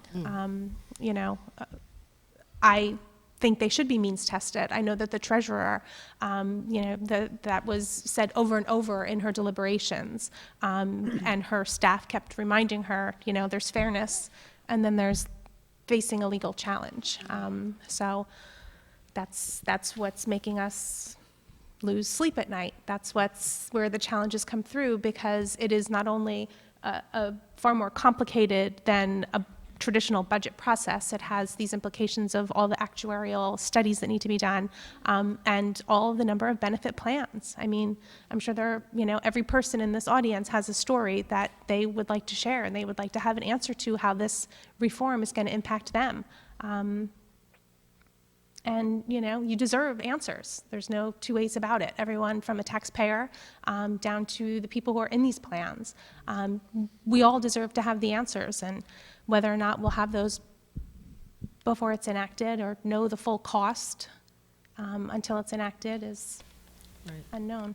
One thing, though, the treasurer did say that they are working on a tool to be a calculator. So you would go in, put in your plan, put in your number of years, and obviously that's going to take a while for them to develop, but they are hoping to have that calculator up on their website. I don't know if that will happen before it's planned. Yeah, so it's something to look for. I just don't know when that would happen. Maybe information that people don't want. I'm going to go Steve, Alan, and then Spencer. Sue, I'll direct this towards you. Has there been any discussion or any consideration as far as the employee cost share, as far as increasing their contribution? Because I have heard from some employees that have said that they'd be willing to pay more if they knew that the COLA was going to be there. Right, and that, as you know, that testimony has been, there was a lot of testimony about that also, and that is something that that is being taken into consideration, and we are deliberating on that, as well as several other things, but that's one thing we are looking at. Representative Dickinson. I just want to thank you for this meeting, and especially Steve for his very good presentation. I went to all the hearings, saw the other reps and Senator Sosnowski there. They were long days. I'm afraid I couple of times left before Teresa. But I do have an observation I'd like to make. I try to get a grip on the scope of the problem. Is this an emergency? And it is an emergency, and Jim has been pointing at it for 10 years. It was an emergency last year. We have about $6.8 billion in actual liquidatable liquid assets. You could sell stocks and bonds and get that money. The state has it. When the pension plan begun, there were no assets. People were paid right out of pocket on the annual budgets. Many years ago, they decided they needed a pension fund. As you've all gathered, the state treasurer has adopted the retirement board has adopted some new actuarial figures, and there's a new number for the deficiency, which is $7 billion. I'm not sure what it was before, was it 3 or 4, but it's gone up a lot, and that's what's impacting us here. One question I wanted to find out, and the best answer I've been able to get, is that the current cost or the annual cost of that $7 billion problem, I want to know what is it on an annual basis. And the best I can tell, and I'd like to be corrected, is that the scope of the problem is $275 million. That's a lot of money to add to your annual budget. However, if you just pull out your calculator and take a look, our state budget is about $7.5 billion a year. So a $275 million problem is about 3.7%. Now somebody can correct me, maybe it's 3, maybe it's 3.9, but it's in that range. That's a problem. It's bad habit. You're spending your grocery money on the wrong thing, but it's not a crisis, in my mind, where you do the wrong thing in 2 or 3 weeks when if you spent 2 or 3 months on it, you could get it right. This is the most significant thing I have seen in my life in politics, I took a long vacation, but I have some experience. This is the most significant bill I have ever seen, and I'm not sure that I can deal with it in the next 2 weeks. Now, that may not be a choice that's up to me, but I certainly believe that, and the questions, just the questions raised here tonight, and some new ideas that even I've heard here tonight, even in spite of listening to many days of testimony and going to all the briefings. I just want to say, I hope you're going to get the views of our school committee members. I hope we can include that in what we're doing tonight. But I appreciate this meeting. I think this is the right time to be doing it. The only way we could have done it earlier, honestly, would be if the proposal had come out earlier, and we had to wait for it. Seems late, but at least we're doing this. And I'm willing. Incidentally, I'm willing to talk to anybody here anytime. I'm not hard to reach. You call me at home. We'll talk on the phone. We'll meet. We need input. We need ideas, and we need to include everybody's thoughts in this. Thanks. Jim? Yeah, just 3 comments on some things that were just said. Spencer, I agree. The overall state budget is in the $7.75 billion, but Rhode Island money is $3 billion. That's what we have to use. That's where all this is coming from. Rhode Island's money is $3 billion in general revenues, personal income tax, sales tax, gambling, but it's $3 billion is a number that we are confronted with. That's the revenue number. Alan mentioned, and Sue responded, I think Governor Chafee's early budget, I think he recommended a 2% increase for state workers and teachers, a 2% 1 year, and that 2% for all those employees would have represented $40.7 million. So we go up 7 times that for $280 million, But I mean, that gives you an idea of the magnitude of the dollars. That would have to go up 2% contribution for all state workers and teachers just for $40 million. But my question, Sue, to you, or whoever might be able to answer this, can the General Assembly, constitutionally, statutorily, or whatever this critical state concern is, can they force the non-members to piggyback whatever we come up with for a state reform package? What do you mean? I thought legislation was being submitted to the General Assembly to follow that line. So I just don't know if there's non-MERS members? Non-MERS members. If you can force them to piggyback whatever, forget their private contracts, but whatever, because the state has an overriding concern. I think that's something that I couldn't answer right now because it was brought forward when the mayors came forward to talk to us, begging us to add non-MERS into the mix. You know, the whole legality of that, what is a contractual agreement versus what is statutory, that was brought up. So I think at this point, I don't think that's a possibility, not legally. Anyone that has been hired on a contractual basis is different than how the statute speaks to pensions. Yeah. It's different. Yeah, and as Steve said earlier, it's, I know it's a problem. I understand that's a problem. Yeah. But Whether we're the solution to that problem. yeah, So I think we will add that to the list of questions that we'll send. yeah, I certainly haven't seen a legal opinion on it. There's certain folks it who have was talked about discussed at legislation. Yeah. Mr. Tarantino, who is representing the Treasurer's Office in the state on the Taft-Carter issue, he talked about at great length about the non-MERS issue and the contractual versus the statutory right of the General Assembly and how that would be litigated. And I'm not a lawyer, but it was Yeah. very interesting conversations, and I had questions for him about that as well. Because even the governor called those icebergs, a situation with the Providence, Pawtuckets, et cetera. I mean, are you talking 11 to 17% funded rates? And I mean, just incredible. And as Steve said earlier, if we don't get some kind of a package together, and if any of those cities have got to face what Central Falls did, wow, I mean, it's just going to cascade down on all of us.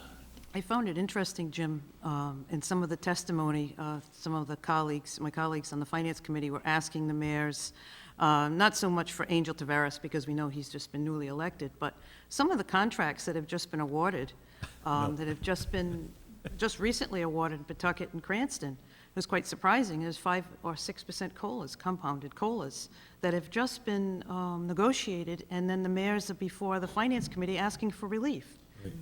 So you can, I just wanted to share that with you, that you see our dilemma. Oh, no, I absolutely agree, because the headline in the paper a couple of weeks ago was Providence needs 43 policemen to retire, and on the other hand, they just gave a no layoff clause with raises to, on the teacher's contract. None of it made any sense, obviously. Yeah, same thing at Cranston. The question that I know Dr. Anthony Mega would love to ask is the life expectancy. So I know that that's a concern of yours, Tony, so do you want to address that? If you can address a few things, that would be great. And Sue, hold that thought for next month in regards to the funding formula and money flowing out of the suburbans into the urbans. I didn't vote for it, you know that. And thank you for the invitation to the full town council. We truly appreciate it. Our meeting with the legislators is scheduled next month. As individuals have already pointed out here, the train could leave the station by that time. And I appreciate Steve and Alan's work. It's always enlightening, and the details help bring the situation into focus. I'll point out that even in recent history, the dilemma in managing the uncertainty of the pension situation has impacted us. Even as we move to settle our contract, we realized that we could not come up with any reasonable pro formas that would take into account the second and third year and actually have provisions for both sides of an opt-out, given that we don't know how this issue was to be resolved. So we do appreciate the fact that it is being addressed in a prompt manner. The school committee, in spite of that, met last week and opted not to adopt a resolution that I think you have seen from many school committees. Right. And let me now go into an explanation in the letter that we have subsequently drafted, and then I will provide some details, with some being excerpts sent from Scott, who could not be here tonight, but presented this also at the Finance Committee meeting. First of all, the letter dated October 26, 2011. The South Kingstown School Committee respectfully requests that the Rhode Island General Assembly enact reforms to the pension systems that mitigate the cost to school districts, cities, and towns while preserving the quality of education for the students we serve and safeguarding the welfare of our past and present employees. We strongly support the concept of pension reform, yet remain concerned with certain features of the proposed plan. We propose that the General Assembly consider that while the age and/or service level eligibility requirements may need to be increased in order to create a sustainable system, there may be unintended negative consequences to employees and to the quality of education in Rhode Island with such a dramatic increase to those limits. And I'll return to that concept. We propose that the General Assembly consider that the freezing of COLA payments should not impact those who have already withdrawn from employment, as those citizens have limited recourse to augment their financial future. We also propose that a commission chaired by the state treasurer immediately be impaneled to evaluate and suggest further reforms to the Rhode Island tax code. Let me sort of take it, there are 4 major points here, and then I'm going to add a 5th, and again, I thank you for allowing me this time. One is just a re-emphasis that we acknowledge and agree that pension reform is vital in a prompt time period to mitigate costs to the school districts, cities, and towns. Number 2, age and service level eligibility requirements and how that impacts employees and potentially the quality of education. And this I will take an excerpt from Scott. The proposed pension reform would require that those eligible for a pension collect only after the age of 67. The Social Security Administration permits contributors to begin collecting Social Security early, quote, at age 62. The pension system should permit this as well for employees who have contributed to the pension system over a career of 40 years, or at age 67, whichever may come first. Our concern, one concern in regards to age 67, is really a collision that may be occurring with the BEP and pension reform. Let me elucidate further from Scott. We have to examine the interaction between pension reform yielding later access to retirement benefits and the BEP requiring that the best educator be employed for each teaching assignment. Is it possible that the longer years of work will contribute to more senior teachers not being selected as the best available instructor, forcing them out of employment even while they are not able to collect retirement? Most districts are silent on whether the removal of seniority as the determinant of who occupies a position will permit districts to save personnel costs by hiring low-step applicants when they are judged to be equally well prepared.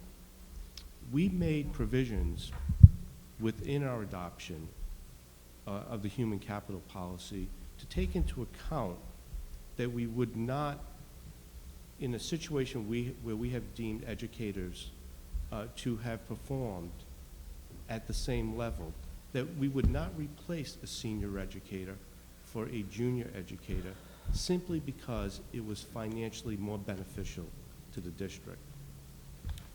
I have also raised concerns about what is recognizing that there's a heterogeneity in the capacity to carry out teaching responsibilities that could be impacted by age. And we all know that there are 80-year-olds that are well capable of sitting on the floor and taking care of six-year-olds. But we may not see that feasible for a 65-year-old, perhaps someone with a rheumatic condition that worsens with age. Please give that some thought. When we move in the context of COLA and freezing of payments, we ask the question, we realize that, let me start, we realize that passing a bill that is economically responsible is the prime responsibility. However, I think one also has to think of, is it honorable? And I'm not going to be able to give the Solomon-esque answer either. However, who will hire back a teacher who had planned for a certain retirement now faces an inability to see that through based on this legislation at top step? It just doesn't seem likely or even remotely possible. We do have a responsibility to individuals. It shouldn't be dismissed summarily. Tax code adjustment. Point number 4. Well, I agree with Steve in regards to the inability for the average property taxpayer to pay more in many components of the state. But let me give you a scenario. An individual, perhaps an individual is a physician, opts to use a very good suburban public education system for 2 children, and as a result of that, has the ability to choose private education, but chooses public education, saves $250,000. Are there individuals out there that could be identified that could pay more into the system? I suspect there are, and I'm not sure we have looked hard enough for those individuals. Finally, I want to speak to something that is much more subjective, but really of considerable importance in my mind.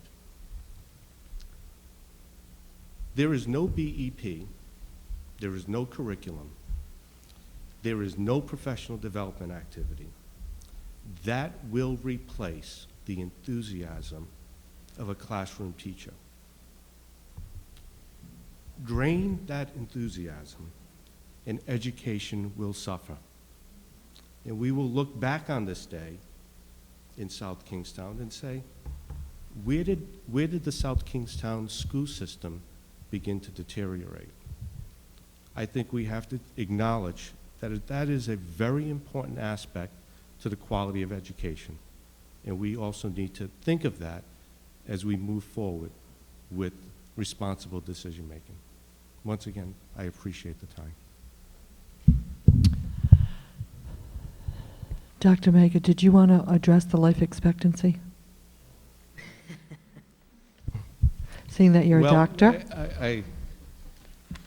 I would say be careful, first and foremost. Rhode Island is not recognized as the second healthiest state in the union in the medical community. I would also state that some of the major advances that have pushed life expectancy were really monumental. Antimicrobial therapy, really revascularization, stenting, et cetera. Right now, 1 in 3 patients, 1 in 3 women get cancer, 1 in 2 men, and really mortality will be pushed, I think, a lot through oncology. We're not recognizing that same optimism. We think we're going to chip away at it, but a median age of 87.6 looks optimistic in my viewpoint, and I'm not sure I could use that in the context of grants or clinical trials. So, I would ask you, because I haven't heard where that number was derived, but it took me by surprise. Now, it may not make a big impact, and I'm not claiming it will, but, it does seem a bit skewed towards making the equation work. Maybe you don't look at your patients. Thank you, Steve, I appreciate that.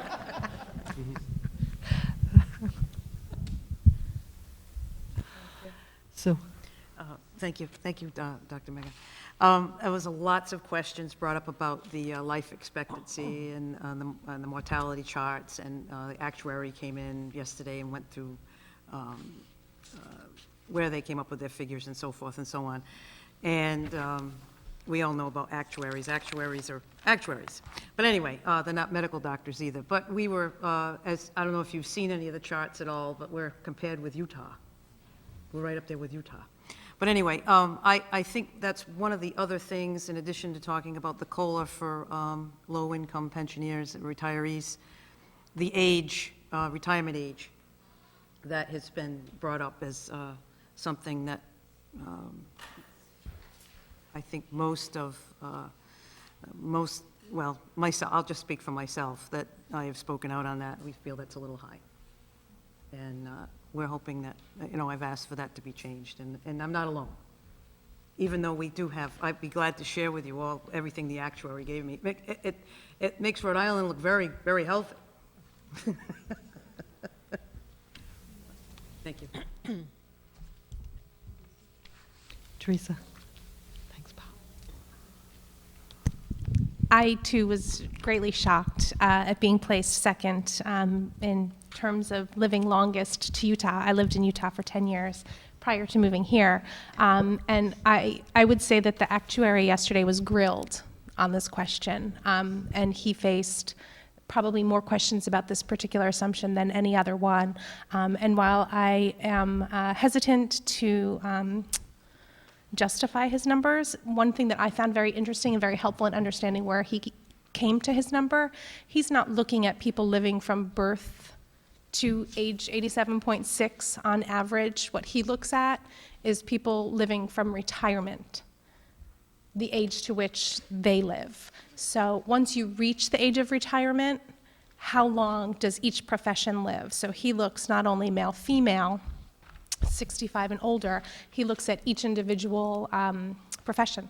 So he has a full run of what it would be to be a 72-year-old who worked till the age of 67, who earned this amount. He looks at socioeconomic factors and things like that. So not that I think we should have the second highest mortality rate in the country. There are considerable assumptions that are used in making that determination. Now, that being said, there are still issues about it that remain for me, and that is after looking at all that data, he chose to look at teachers and non-teachers, I believe, in the end. So he has all of that data, yet he relied most heavily on teachers who happen to live considerably longer. Female teachers especially, who are the dominant role. So he did a very good job convincing us that he looked at everything, but then what he actually used to derive that final number, I still have questions about and plan on pursuing those questions. So that's my addition. Steve? I just wanted to mention those non-MERS plans.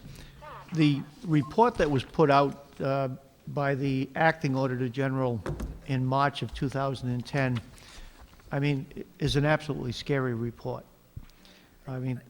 He was documenting 23 plans administered by 18 municipalities that the funding levels are in the 20s and 30%. I've seen those figures too. And it goes back to the point, Sue, that you were making, is that in some cases, it just continues as far as the labor contracts that are being negotiated. And they are looking for the state to be able to solve what has been negotiated. But I do want to remind you that several of the contracts that required some outrageous benefit increases or high COLAs came through binding arbitration. They weren't negotiated across the table. And once they did get in, they were very difficult to get out. But that still doesn't excuse the fact that, some of our largest municipalities are paying only 30% to 40% of what their annual required contributions are. And they are going to jeopardize the overall health of the state. So I'm not sure how you deal with it because it is contractual, but there has to be some resolution or it's going to really destroy economic vitality in those cities. And it's whether it's East Providence or Providence. I mean, Providence's unfunded liability on their non-MERS plan was $804 million, just one plan, and they were only 33% funded. So, I mean, those are just huge numbers that, if we're dealing with pension, we can't just overlook them, but I'm not sure how to deal with them. I wouldn't say it's being overlooked. I'm saying this, but, I didn't suggest that you did. no, I know you're not suggesting that, and I'm not suggesting that anyone's overlooking it. I would say this is a step at a time. And keep in mind, those reports, a lot of them go back to 2008, where 2009 was a terrible year, so they're going to be even worse off. Some of them, the last time they were valued was 2007, and there's no indication as to what the actuarial assumptions were that they're using. In some cases, the actuarial assumptions could have higher investment returns and less mortality tables. So one of the things that was in the existing bill, and I think is an important component of the bill, is to require both an experience study and an actuarial study that looks at reasonable expectation for assumptions, similar to what the board's already done on the MERS or the overall state plans. Because, I mean, Pawtucket, their date of evaluation is 2008. There's a couple of them that are 2007. So they missed the year where the return on investment was a negative 19.8%. So what are those docs looking at this point? So I guess my concern is that we may need to have a separate piece of legislation that deals exclusively with the non-MERS. But I think the existing proposal has at least the foundation requirements to at least determine what the level of problem is, and, you know, from a financial perspective, because the self-reporting is no good unless you've got the actuarial documentation that they're using on each of those plans. And again, our concern is that if Providence or Pawtucket or East Providence goes under and becomes a new Central Falls, what's it going to mean overall to the state? If I could just piggyback some thoughts on what Dr. Mega had said with the age 67, and I guess this question is for Stephen Allen.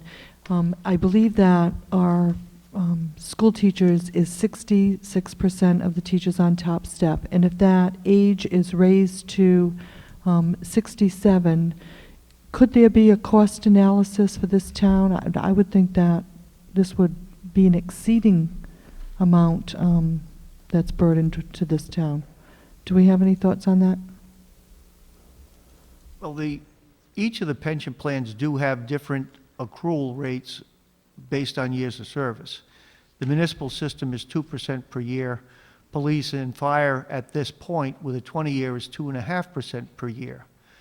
The teachers is on a graduated scale where it's lesser percentage during the initial years, and then it goes up, I think, after year 20, was it? Yeah, it goes up at the 10-year level from 1.7 to 1.9, and then from year 20 on, it goes up to 3%. So effectively, if you work 30 years, you would get 66%. Where under the municipal system, Right, Yeah. right. yeah, but with the municipal system, if you work 30 years, you're at 60%. So if you had two people, one working in a municipal program, one working as a teacher, each working 30 years and each making the same amount of money, the teacher component would be at 66% value, where the municipal employee would be at 60. That's one of the reasons, I think, while you're seeing the MERS plan with a higher funded ratio, because the benefits aren't as strong if you were looking at it just as far as the long-term employment. I'm going to just jump on a second question here, too, seeing that we're focusing on some of the school stuff.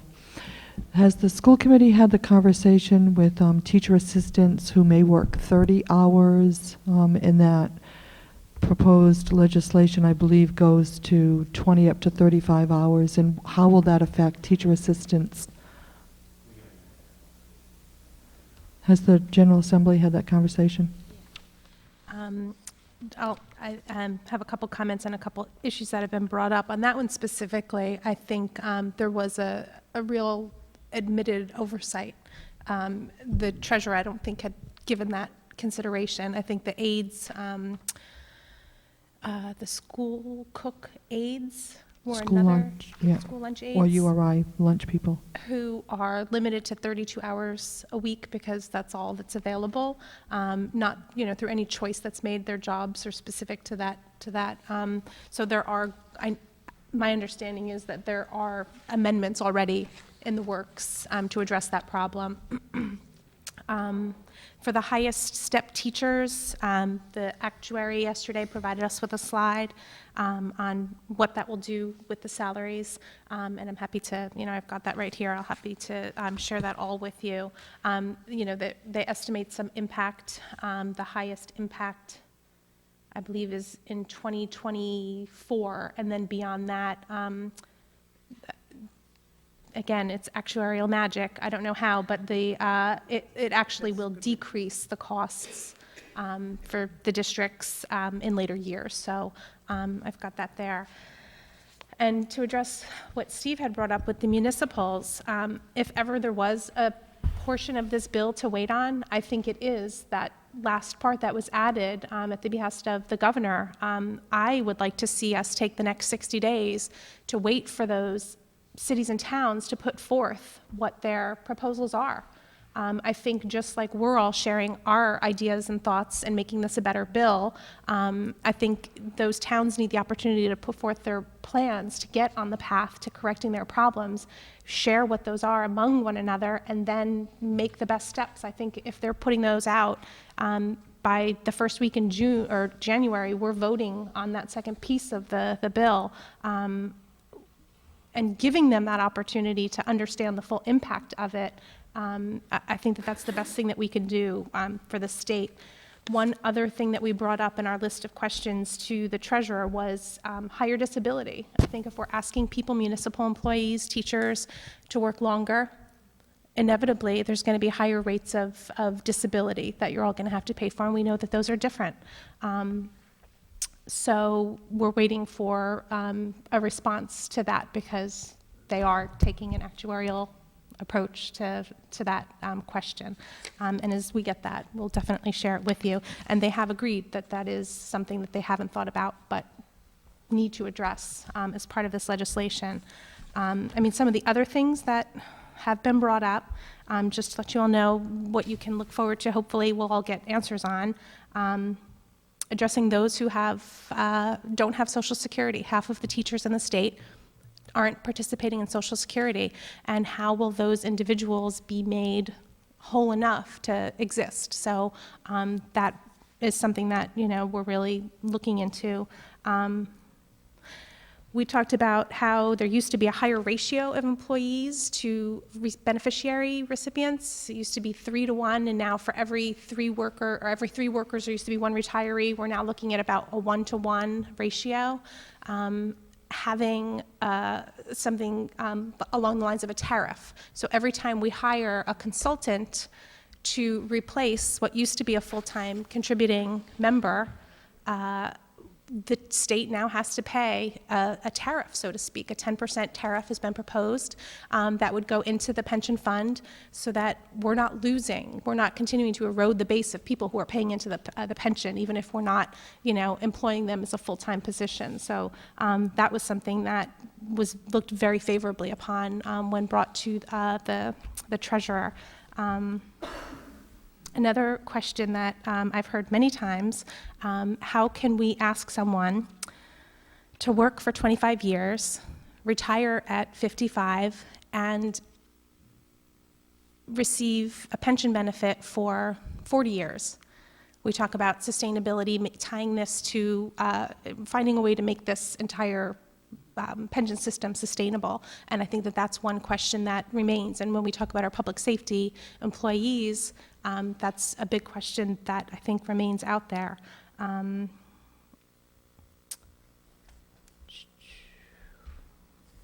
possibly suspending a COLA on certain individuals, or suspending being eligible to collect their benefit at a delayed age, some kind of idea along that. So I just wanted to throw those out there for people to understand a little bit more of what might happen in this bill that people are waiting for answers on. Thank you. I believe it was Jim and then Kath. Do you have a? Kathy? No, I want to thank you, Teresa, because those are actually, I said I had follow-up questions before, and one of them was, because there's been a lot of privatization, and you don't have as many people going in to employees, to a state employee or teachers or whatever, to pay, into the funds for the future. So that tariff was actually, thank you for answering that for me. And the other thing was, and this is a question that I had, and I've talked to this with Mr. Alford too, is about disabilities, because I can see this being a huge, huge problem for the municipalities down the road. Because you're going to have these people working, there's going to be people, there'll be teachers who will not be able to do it, will take disabilities, will be paying disabilities, and will be hiring new teachers on to take their position, which is going to crush the municipalities down the road. So that is a real, real big concern that I have. It's inevitable. It's going to happen. It's not just the disability, it's also workers' comp. Workers' compensation. We're absolutely. anticipating that the older the employees that we have, the greater potential that we're going to have workers' comp claims if it's not an overall disability. Big, big concerns, I think, for the future. I don't know if I'll be sitting on the council down that road, but that's going to be a huge headache for whoever the manager is and the council people sitting here. It's Another penny wise, pound foolish thing that we have to look into. Thank you for addressing those. Jim? Thanks, Ella. Yeah, the one thing I really haven't heard tonight is, I'll just quote what the governor and Raimondo said here. The average Rhode Island, I'm quoting, average Rhode Islander is barely holding on to a job, has no retirement security. That's been proven by your major firms like Fidelity, that probably 50% of this country has no pensions. They're living off of Social Security, no other savings. Barely holding on to a job, has no retirement security, is struggling to make a mortgage payment, and is looking in the eye of huge property tax increases without the pension reform, and ask them to pay for retirement security that they could only dream of. You've got to pay attention to the other 450,000 people working in the state, and not just the 51,000 active and retirees that are public sector. No one's talking about them. Newspaper article, 597 lobbyists covering you guys. I don't know how you handle it. 597, full-page ad in the newspaper. We need that same kind of attention. We've got to have it. And the school committee a couple of weeks ago had the economist Lenny Ladaro to speak to us, and Leonard was quite frank and a little very conservative, but he gave us a worst case scenario. But the one part of the scenario I want to bring up, which is really doesn't bode well for the state, was the census. When they took apart the census, the highest growth from 190,000 to 211,000 people, the folks over 60. Think about that. The worst case scenario you could ever want economically to bring things back. Who were the people that left the state? The workers, the 21 to 60 group, about a 7% drop. That's 11% increase of the senior folks. And also, too, just to give you numbers, Hispanics over the last 10 years, 50,000 plus, 50,000 whites left with a flat population curve. Only Michigan was downside. Our last 5 years, we actually lost population. That is a very difficult scenario that you and the General Assembly have got to look at here. In other words, we have not, at the moment, got the economic engine to really rev us out of this mess. So we can talk about taxing wealth all you want to, but let me tell you, if you re-amortize this any more than it is on the reform package, you could kiss goodbye the growth in any kid that's going to stay here. I would be shocked in the future. What are we going to do with all those students who are graduating as teachers who we now say there's no jobs because we've also kept our teachers in the role until age of 67? So, are those 20-something-year-olds all going to be leaving as well? Are we going to, again, continue to be an aging state? Those are absolutely concerns that we're plagued with, without a doubt. And I just want to add to the comment, your comment and Jim's comment with Len Ladaro. He said that graduation at URI prior governor has constantly said to the youth, you know, we hope you stay here. And they haven't been staying here for a while. So, with that said, Alan? Ella, I just want to add something, as far as that 66%, that was for anybody eligible to retire at 2009. There's also 2 other tiers. There's a Schedule B, which was anybody who wasn't vested with 10 years at 2005, and their contribution only adds up to about 55% for that 30-year employee. Then there's a non-grandfathered Schedule A, who had 10 years of experience in 2009. They get a little more, somewhere between the 55 and 66. So just to clarify, not everybody gets to 66, and I know it's corrected. Does that sound right? Yeah. Okay. Most people have retired. Okay.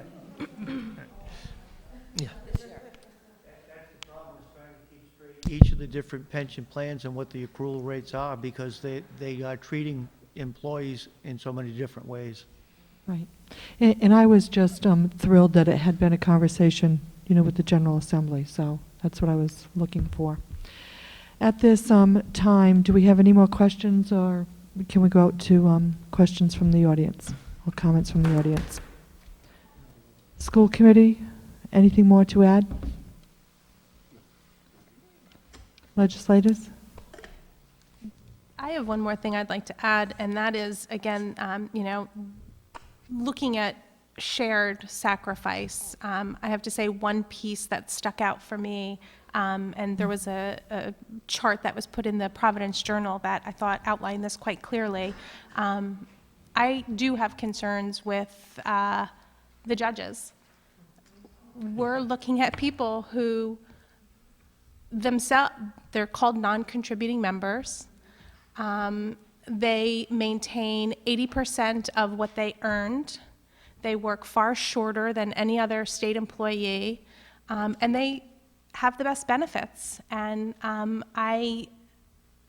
again, we can't single out specific groups for legal purposes, but I'm trying to get as creative as possible to make sure that the judges, many of whom contributed nothing to the system, who will, even after this reform, come out 80% funded, immediately be getting their COLAs, $130,000 starting up to $184,000.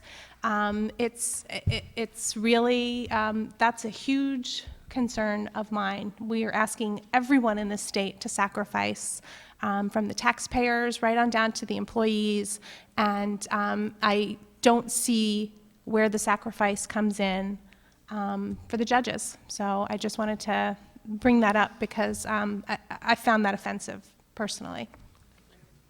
Polly? I brought that up with someone because I was interested in that.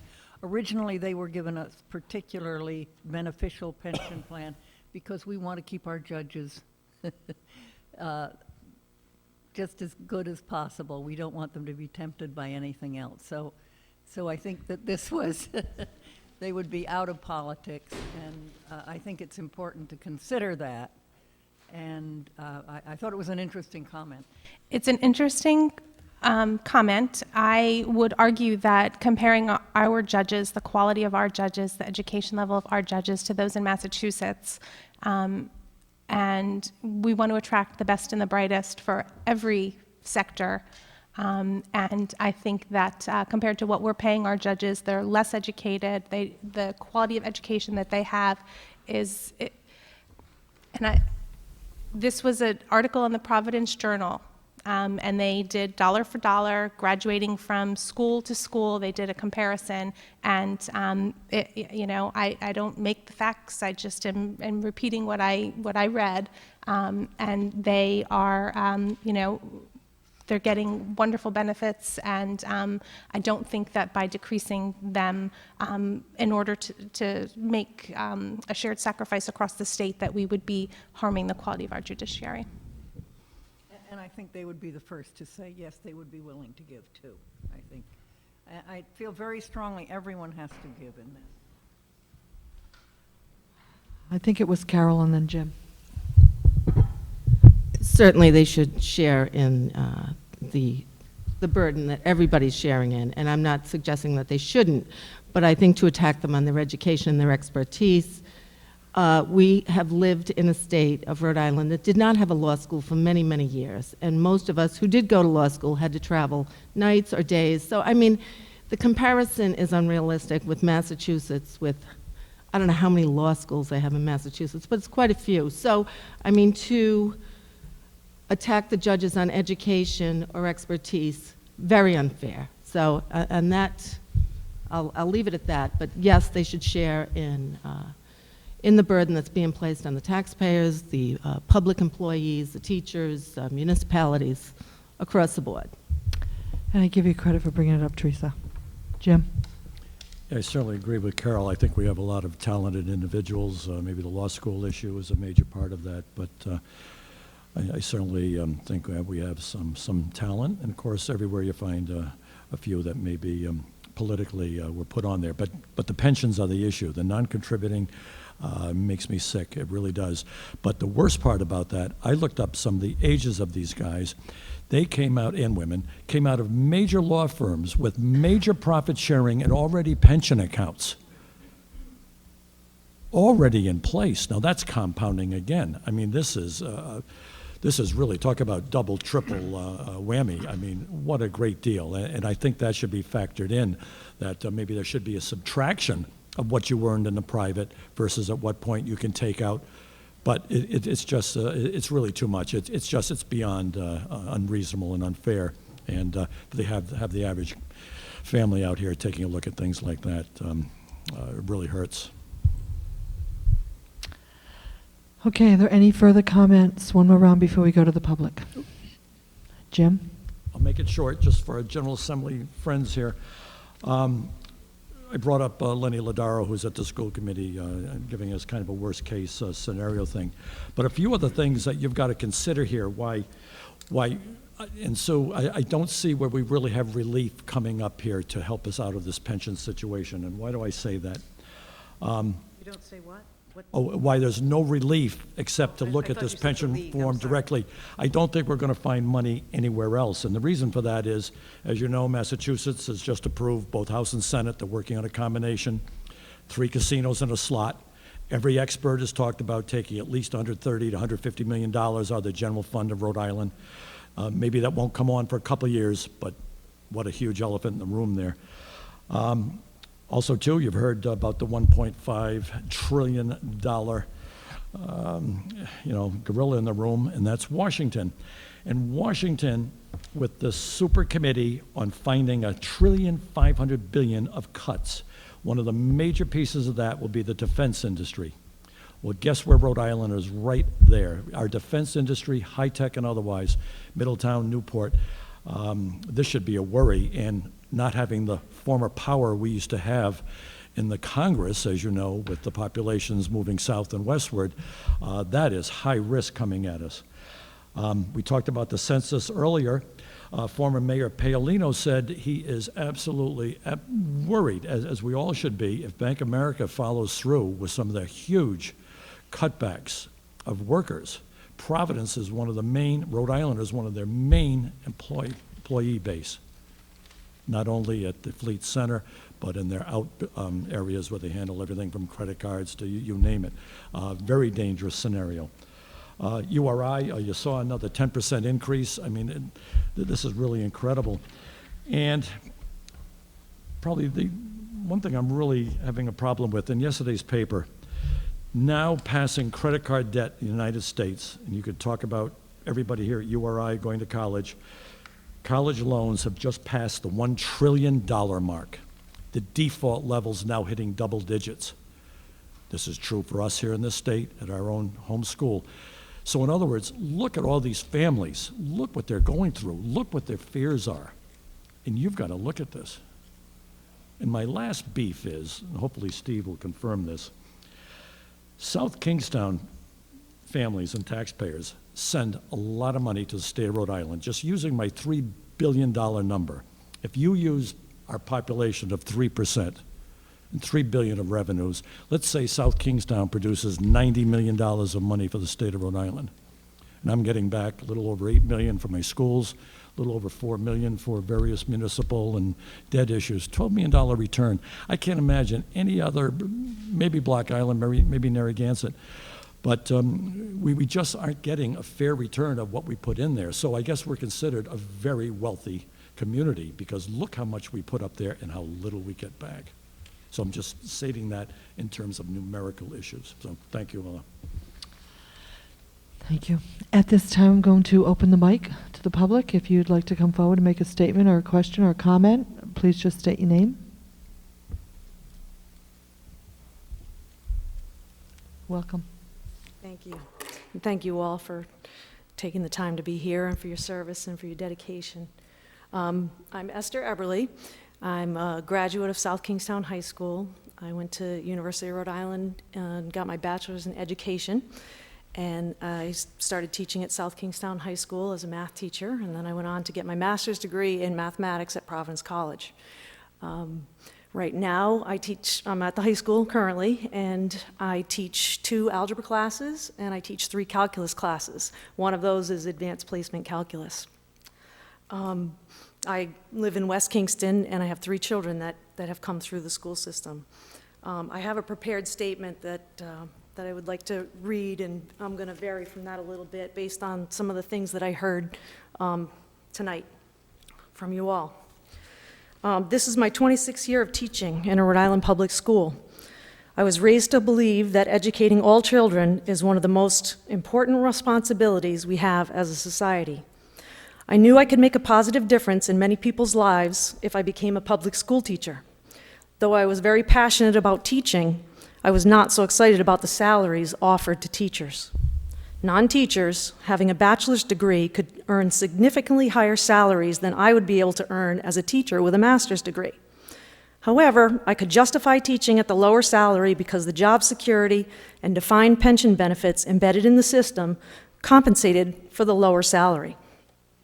It was a package deal, and I chose to teach in Rhode Island based on the total package. I think earlier tonight, Mr. Alfred spoke that most private sector employees contribute 3% to their employees' pension, and we contribute 9% to the teachers. I have a friend whose daughter's just graduated. She's got a master's degree. She's working in a hospital, and the salary she's going to be able to make is between $90,000 and $100,000. That's her starting salary. So that she's getting less contributed to her pension kind of makes sense, because her starting salary is between $90,000 and $100,000 for a similar degree. And likewise, you referred to the lawyers, Mr. O'Neill, that came out with a very good salary and a significant pension, and then they became judges. So there's another example in the private sector where pension has been supported. In 2009, my 23rd year of service as a teacher in Rhode Island, legislators decided to significantly reduce my benefits in order to compensate for the poor management of the pension system to date. The current proposed changes in the pension system would be devastatingly unfair to me and to many other Rhode Island public employees with similar service records. We need and expect your support. I'd like you to take a look at, Mr. Alfred said he couldn't possibly show you or explain or figure out, for every single teacher how the pension system would affect them, because we have 3 different pension plans, and it's really difficult, but I went through it for myself, and the 66% that they referred to that teachers would get if that was in Plan A after 30 years, well, in Plan B that I'm in right now, after 30 years, it would be 60.25% that I would be able to get. And in this new, I didn't calculate what it would be after 30 years, but I think if you take a look at the charts that I have here, then you'll see how this would affect an individual who's got quite a few years of service in the pension system. So if I could just give you these.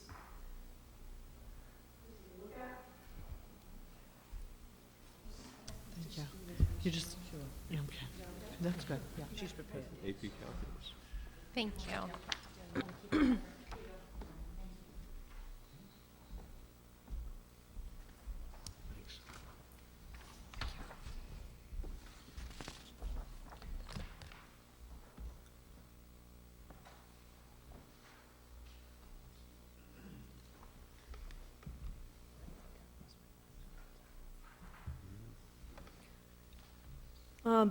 Basically, if you read there, it says Plan A, and this is for me.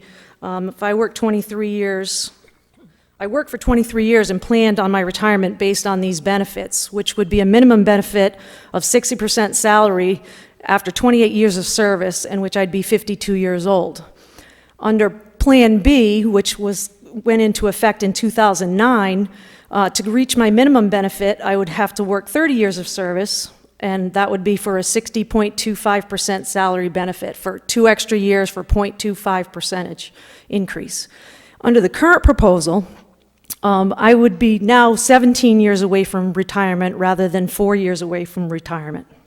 And for those 17 years, my minimum benefit would only be 68.25% for 43 years of service at age 67.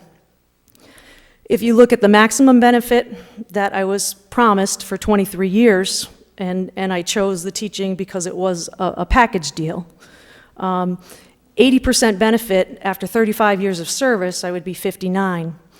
Plan B, which I'm in right now, well, actually, I'm in Plan A till 2009, and then I've switched over to Plan B.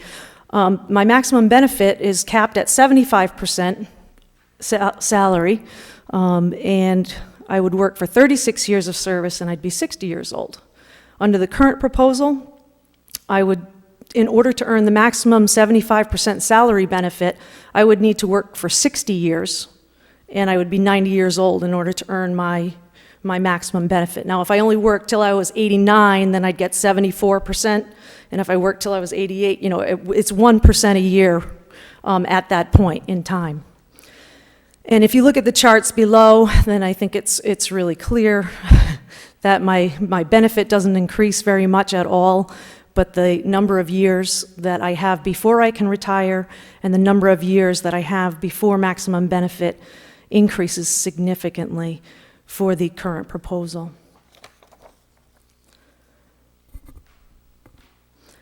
I understand that pension reform is necessary in Rhode Island, and I support pension reform. I'm willing to share the burden. People spoke of shared sacrifice. I want shared sacrifice, and I want it to be shared fairly.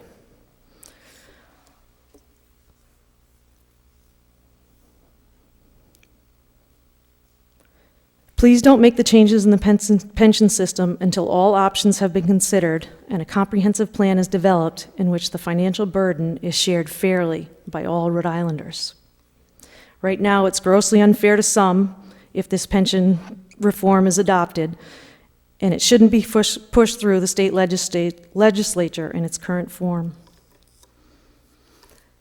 I'd also like to thank the school committee for taking the time to question the resolution and not to vote for the resolution, and for the comments tonight, and for the comments from everybody else as well. Thank you. Thank you, Esther.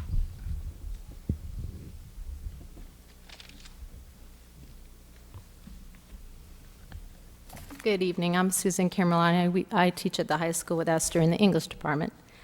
I just had a few points that I wanted to make, too. One was regarding, Mr. O'Neill, were you saying when you referenced Fidelity Investments that they didn't have a retirement plan? Was that, No, they were talking nationally, how few, what a high percentage, almost 50% of folks do not have a pension retirement plan relying on Social Security, et cetera. Okay.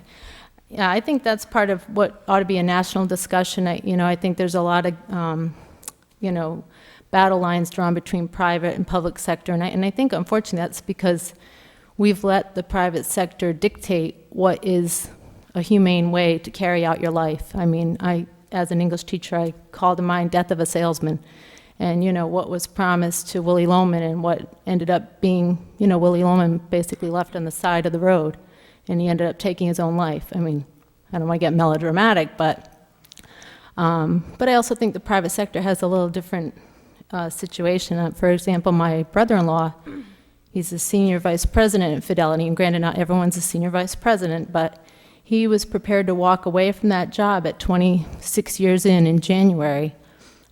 He's got my niece's college all paid for. They're only 14 and 11, but he's got that covered, so that wasn't a concern. Meanwhile, I have heart palpitations when I think about my 4 kids and the college bills that are coming starting next year. And he was, in a financial position to be able to walk away. I mean, not too many of us could do that in the public sector. And also, he was actually convinced by the president to reconsider and take a leave of absence, which he's chosen to do. They're in a different world in a lot of ways from my world, at least. And when you hear the reference to top step, a teacher reaches top step at 10 years. After that, really pretty much any raise you get till you retire is a cost of living raise, if you ask me. If you're 10, 20, 30 years into other professions, say law, you can build a client base and build on your reputation and build on your experience and really grow as an earner well into, 3 decades, maybe even 4. But when you're in the teaching field, you max out as a professional in the pay scale at 10 years in. But yet, you want experienced teachers, you want people who know what they're doing, but that's not really rewarded. But again, like Esther said, you kind of sign on for it because it's what you thought you wanted to do with your life, and, there were other benefits that were going to come later. But we're not so sure about that now. I'm probably in plan X, Y, or Z because I opted to go part-time to raise my family. And I have no idea, being a person who's been part-time for the last 17 years, I don't know what I'll have, if anything, in the way of a pension. I can tell you, being 45 and thinking of the countless upon countless hours I've given of afternoon, evenings, and weekends to grading papers. I mean, you grade 47 AP essays at conservatively 10 minutes an essay. That right there is 8 hours just to grade one assignment. I will not make it till 67. I absolutely won't. Not with my mental health intact. I won't. I'll have to forego whatever the pension might look like because I can't do that. I won't be able to do that. So I appreciate Mr. Dickinson's comments that more time is needed. I hope you get those reasons out to the public so that you're not portrayed as giving in to union thugs like me for asking for more time and not rubber stamping it tonight, because I think that's how you'll be portrayed. But I think that would be unfair. We're constituents and taxpayers too, and I think we deserve to have these questions answered. Thank you. Thank you, Susan.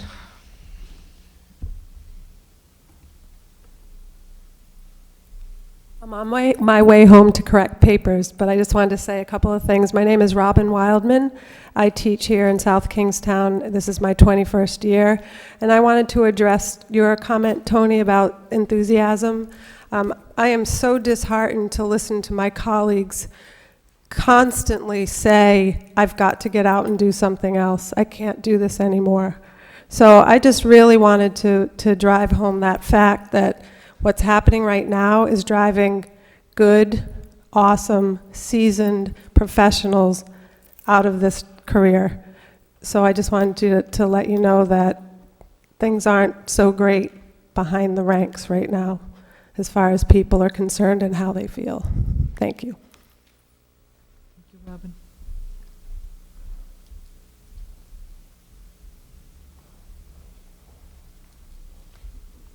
Jonathan Daly LaBelle. And I think just a few we only need to hear from a few teachers to understand some of the heart-wrenching stories you guys have listened to the last few days. I wanted to, just say, I appreciate this meeting being held and the participation. I appreciate the agenda being kept simple, really just focused on this one issue of such importance, and I appreciate the dialogue. Just sitting in the audience, certainly there's no. It's nice when you can hold a meeting and then there's clarity and there's direction of what's going to happen, and it's pretty. The only thing that's probably clear is that will not be the case, but clearly it's a complicated issue, and you can after listening to this you can see why that would not be the case.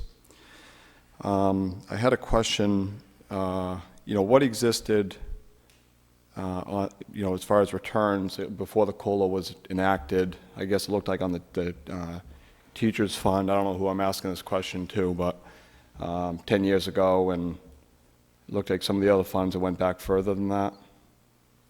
Well, that was because the only information I had on the teachers and the state workers, based on the timetable, I could only go back that far. There is information available. Reports were done at the treatment plant, and I just didn't get a chance to get to them. So that's why it's there for the 11 years, and that's why I did the 11-year average on all 5, just to... Was there a cost of living adjustment prior to that, or that was it a different level? Would be at a different time, Jonathan, as far Okay. as the COLA was introduced. Understand that those sheets that were put together required us to go back to each of the reports issued by the retirement board going all the way back. We have all of the municipal ones, but after you get back 11 years, we've got those in storage. Just to put this together took several hours. So we weren't trying to shortchange anything. It just was a case of this was the most available data that we could put out today. Yeah, and I do appreciate, I can see the time that's gone into it. I'm just trying to understand that a little better. All right, so, I think a lot of the issue of fairness, I think it's been touched on, it does cut in a number of different ways, and that's why it makes it so complicated. You want to be, respectful and fair to the people that have paid in, and they've done so. At the same time, it's also a difficult issue because it's not as if, the taxpayers have done anything wrong. People have paid taxes as they've been told to pay, and, they've paid in. If the right amounts weren't put in, or too many people are pulling out of it, that's not really the taxpayers' fault, only to say that it's the taxpayers that put the people in that, allow some of this to happen. But, I think it's kind of touched on with the teachers, that there's a morale issue, and there's also kind of a respect issue, and part of that is financial. I'm not naive. I can be, but, I'm not naive to that. Of course, it's a big piece of this is about the money, but I think a lot of it is about, how the profession is being treated, and it seems like it's, even more so, the last few years. That's at the state level. I think to an extent, it's at the local level as well. And so I think, as we're looking at the financial aspect of this, I'm hoping that, the school committee, will kind of evaluate, what they can do to make sure that the professionals are being treated respectfully. Because I think what I hear is, there's so much pressure around the testing. There's just so much pressure. There's always these changes. The money's a piece of it, certainly, but it's kind of the working conditions that's a significant piece. So I just, I hope that when morale and respect are talked about, that can be factored in, that it's not just about the money. And I guess another question is, can the state pick up a larger share? Is there anything that would prohibit the state from picking up a larger share of the, the pension liability, the unfunded liability? I think just the obvious cost of it. We looked at cutting $22 or $24 million from the disabilities community. We're looking at underfunding RIPTA, cutting, aid to cities and towns. We're looking, we raised the car tax a few years ago, or enabled the locals to raise the car tax. I think, shy of enacting legislation that creates new revenue sources, I don't know where further cuts can be made. Yeah, I would agree with that. We had fairly draconian cuts in the last budget to a lot of different communities, disability, developmentally disabled, and so forth and so on. So I don't think that's on the table. Well, yeah, I think probably where you're hearing from Dan Beardsley and Tim Duffy, even if there was some hedging there, that I'm guessing that they're saying, the responsibility should not be passed along, or at least that's a piece of the puzzle. And I think that when you talk about the financial aspect on the teachers and hurting morale, and that's going to deteriorate education, and I don't disagree with that, but I think when you look at the budget impact that we're facing, and I mean, I appreciate this meeting, but I can't imagine, you know, what the next town council meeting and school committee meeting, you know, what those discussions are going to look like. You know, so I think that there's kind of there needs to be some, you know, clear direction. I think there has been some clear direction given, not necessarily here tonight, but, you know, it's not fair for the state to pass on to the locals this kind of a responsibility, you know, especially in light of the fact that there's this, the tax cap, which really, when that was passed, was supposed to say more funding from the state. So, I mean, you have a lot of things to weigh. I just wanted to kind of weigh in. I appreciate it, and, you know, I guess I'll see how it plays out. Thank you.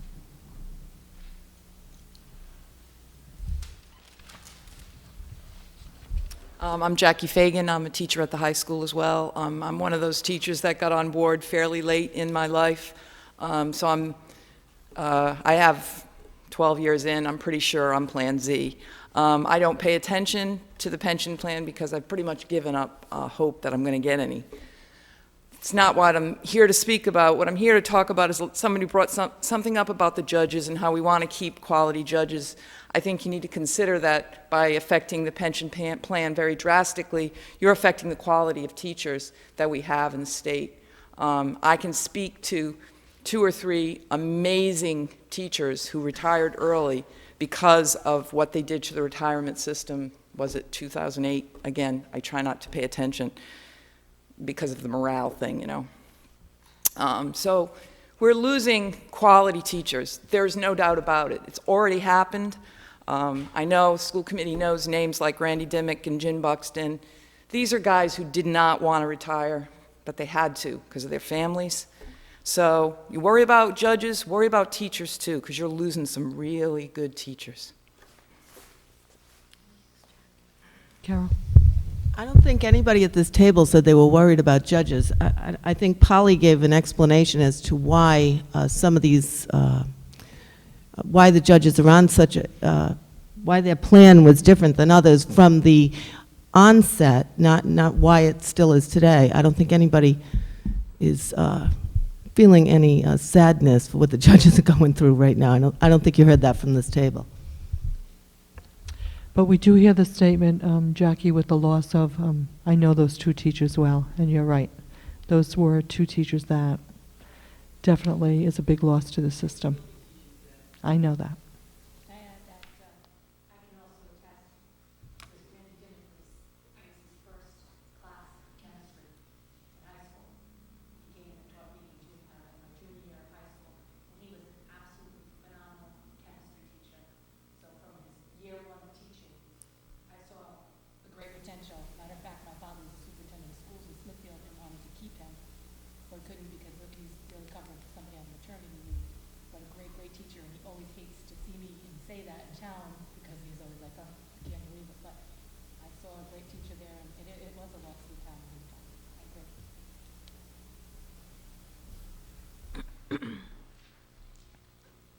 How are you doing tonight?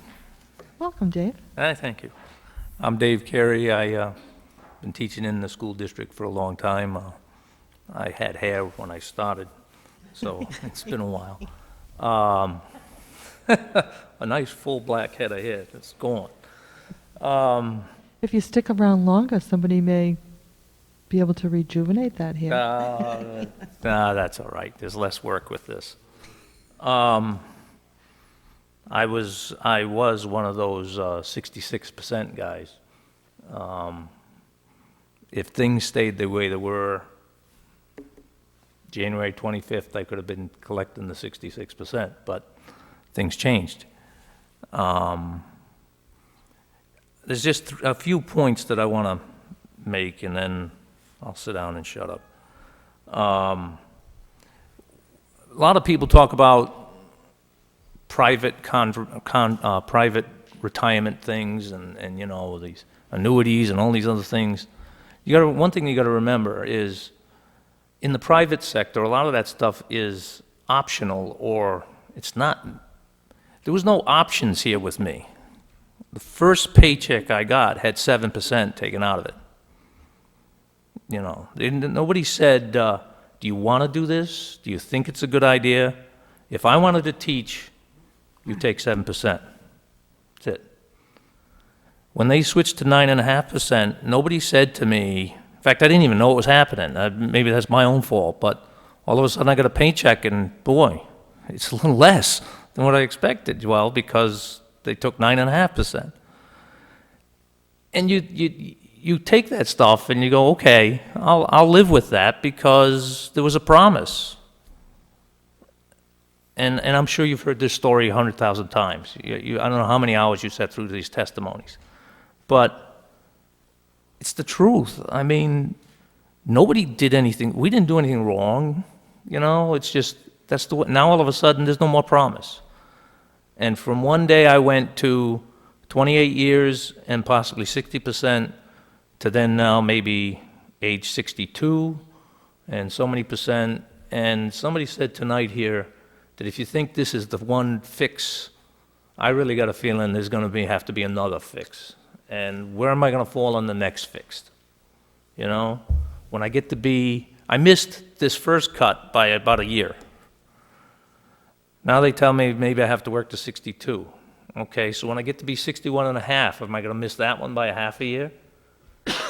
Okay, so first off, our contributions were mandatory. We didn't have any choice. I mean, a lot of times I could have paid other bills with that 9.5%, but I didn't even have a chance to say, you know, well, I'll defer it for a year and I'll pay that car loan or something. It was gone before I even saw it. Okay. Second issue tonight was, another issue that was brought up was extended employment. I will put my hand on a Bible and say that I am a far better teacher now than when I started. Okay? There is something to be said for experience. But on the same token, I also understand that if I retired January 25th, you could hire somebody for just about half of what I make. Close to half, you know, not quite, whatever.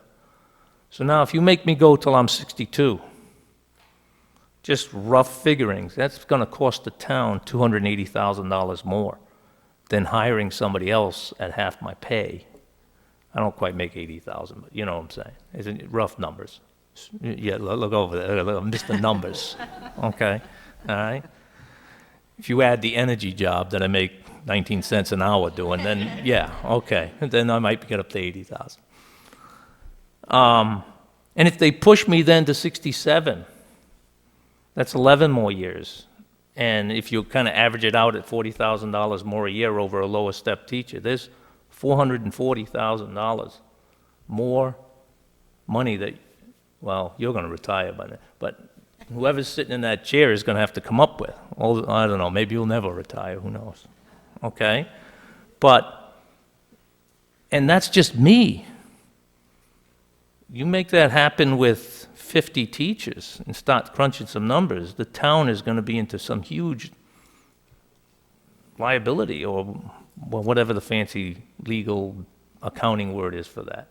You still got to come up with the money. You got to pay me or I won't come in. Okay? I might come in when I'm sick, but I won't come in when I get paid. I'm not going to get paid. I like my job, but not quite that much. Okay? And then there's the medical issue.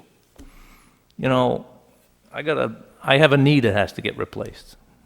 All right? And I've put it off. The doctors told me that I wake up in the middle of the night sometimes screaming, grabbing my knee.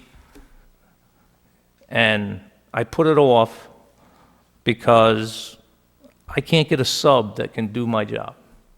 I teach CAD drawing, I teach woodworking. You got to have special certifications for those things. I can't get a sub that can do my job. So if I'm going to get this thing fixed, I either, you know, I'm going to miss a substantial amount of time. So I put it off. And my plan was that I would put it off, try to make it work until I retire, and then, okay, then I don't have to, because I care about the kids I teach. You know, if I can't get a sub that can do the job, then the kids hurt. you know? But on the same token, now I'm not gonna be able to make this knee go to 67. So at some point, I'm gonna have to do it. And that's just me again. That's not the 20 or 30 or 40 or 50 other people that you're gonna keep pushing, expecting us to hang in there. So there's just three factors, all right? We were required to put into the pension, number one. Number two, you're gonna extend our employment, which is gonna take, it might make the pension work for the state, but it makes the town have to come up with more money, you know? And, I was born in this state, I love this state, and I love South Kingstown more than the state. I'm a 1974 graduate of South Kingston High School, right, Dale?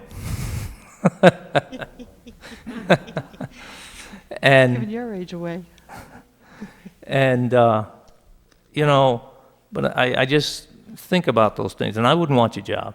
I wouldn't want to have to figure it out. On the same token, I also don't want to see the town take a licking so that the state can keep ticking. Okay? That's it. Thanks. Thank you, Dave.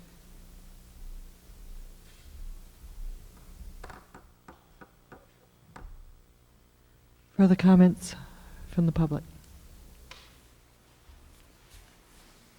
Good evening. I'll speak for just a moment. My name is Christine Hyde.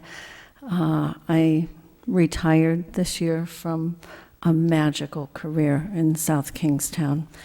There were Fridays that I felt guilty opening my paycheck because we have the most wonderful children and families and colleagues that anybody could enjoy sharing their life with.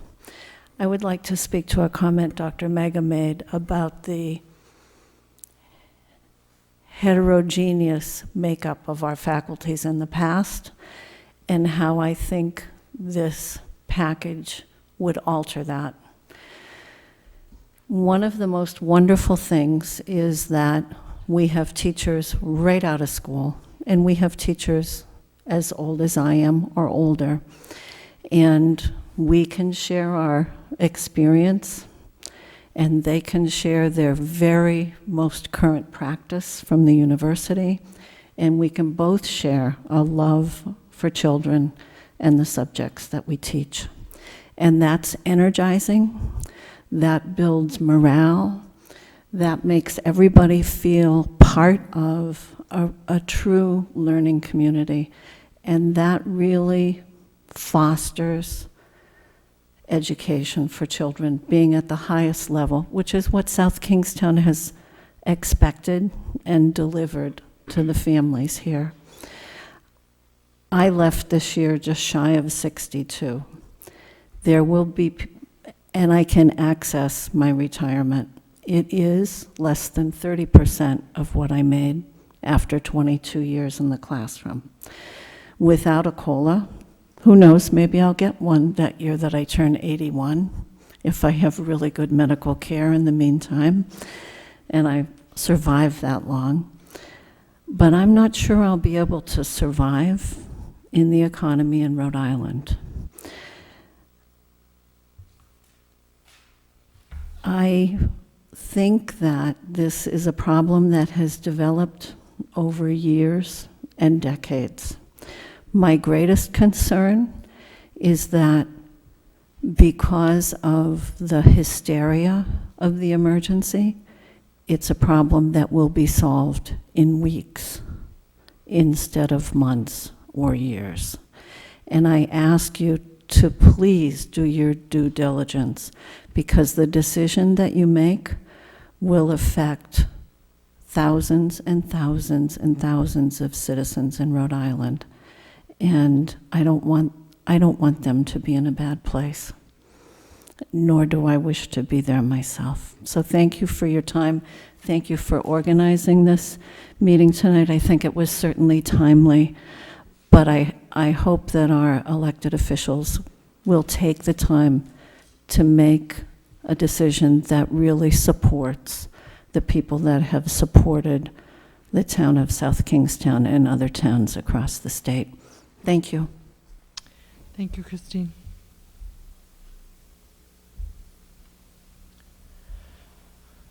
Further comments from the public?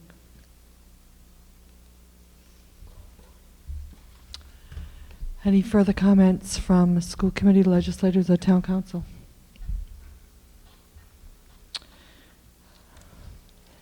Well, I just want to thank the school committee and the legislators and the town council, as well as the audience, for participating and attending tonight.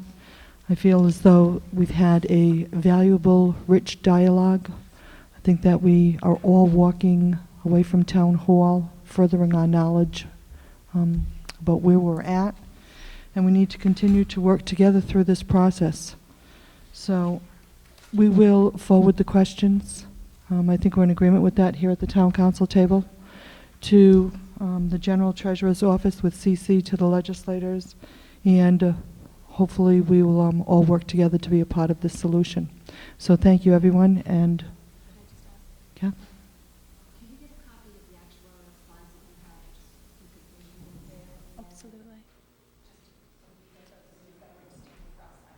And then those questions, Teresa, would be really helpful. All right. I think everything is on the website as well. Okay. And for those of you at home who are interested in all of this, the General Assembly does have a website that has every presentation, every piece of testimony that was submitted from the public as well as from the actuaries, as well as you could watch all 30 hours yourself from home. But yeah. Right, all that material is on there. It's all accessible. Thank you. Okay, without further ado, public work session is adjourned. Thank you.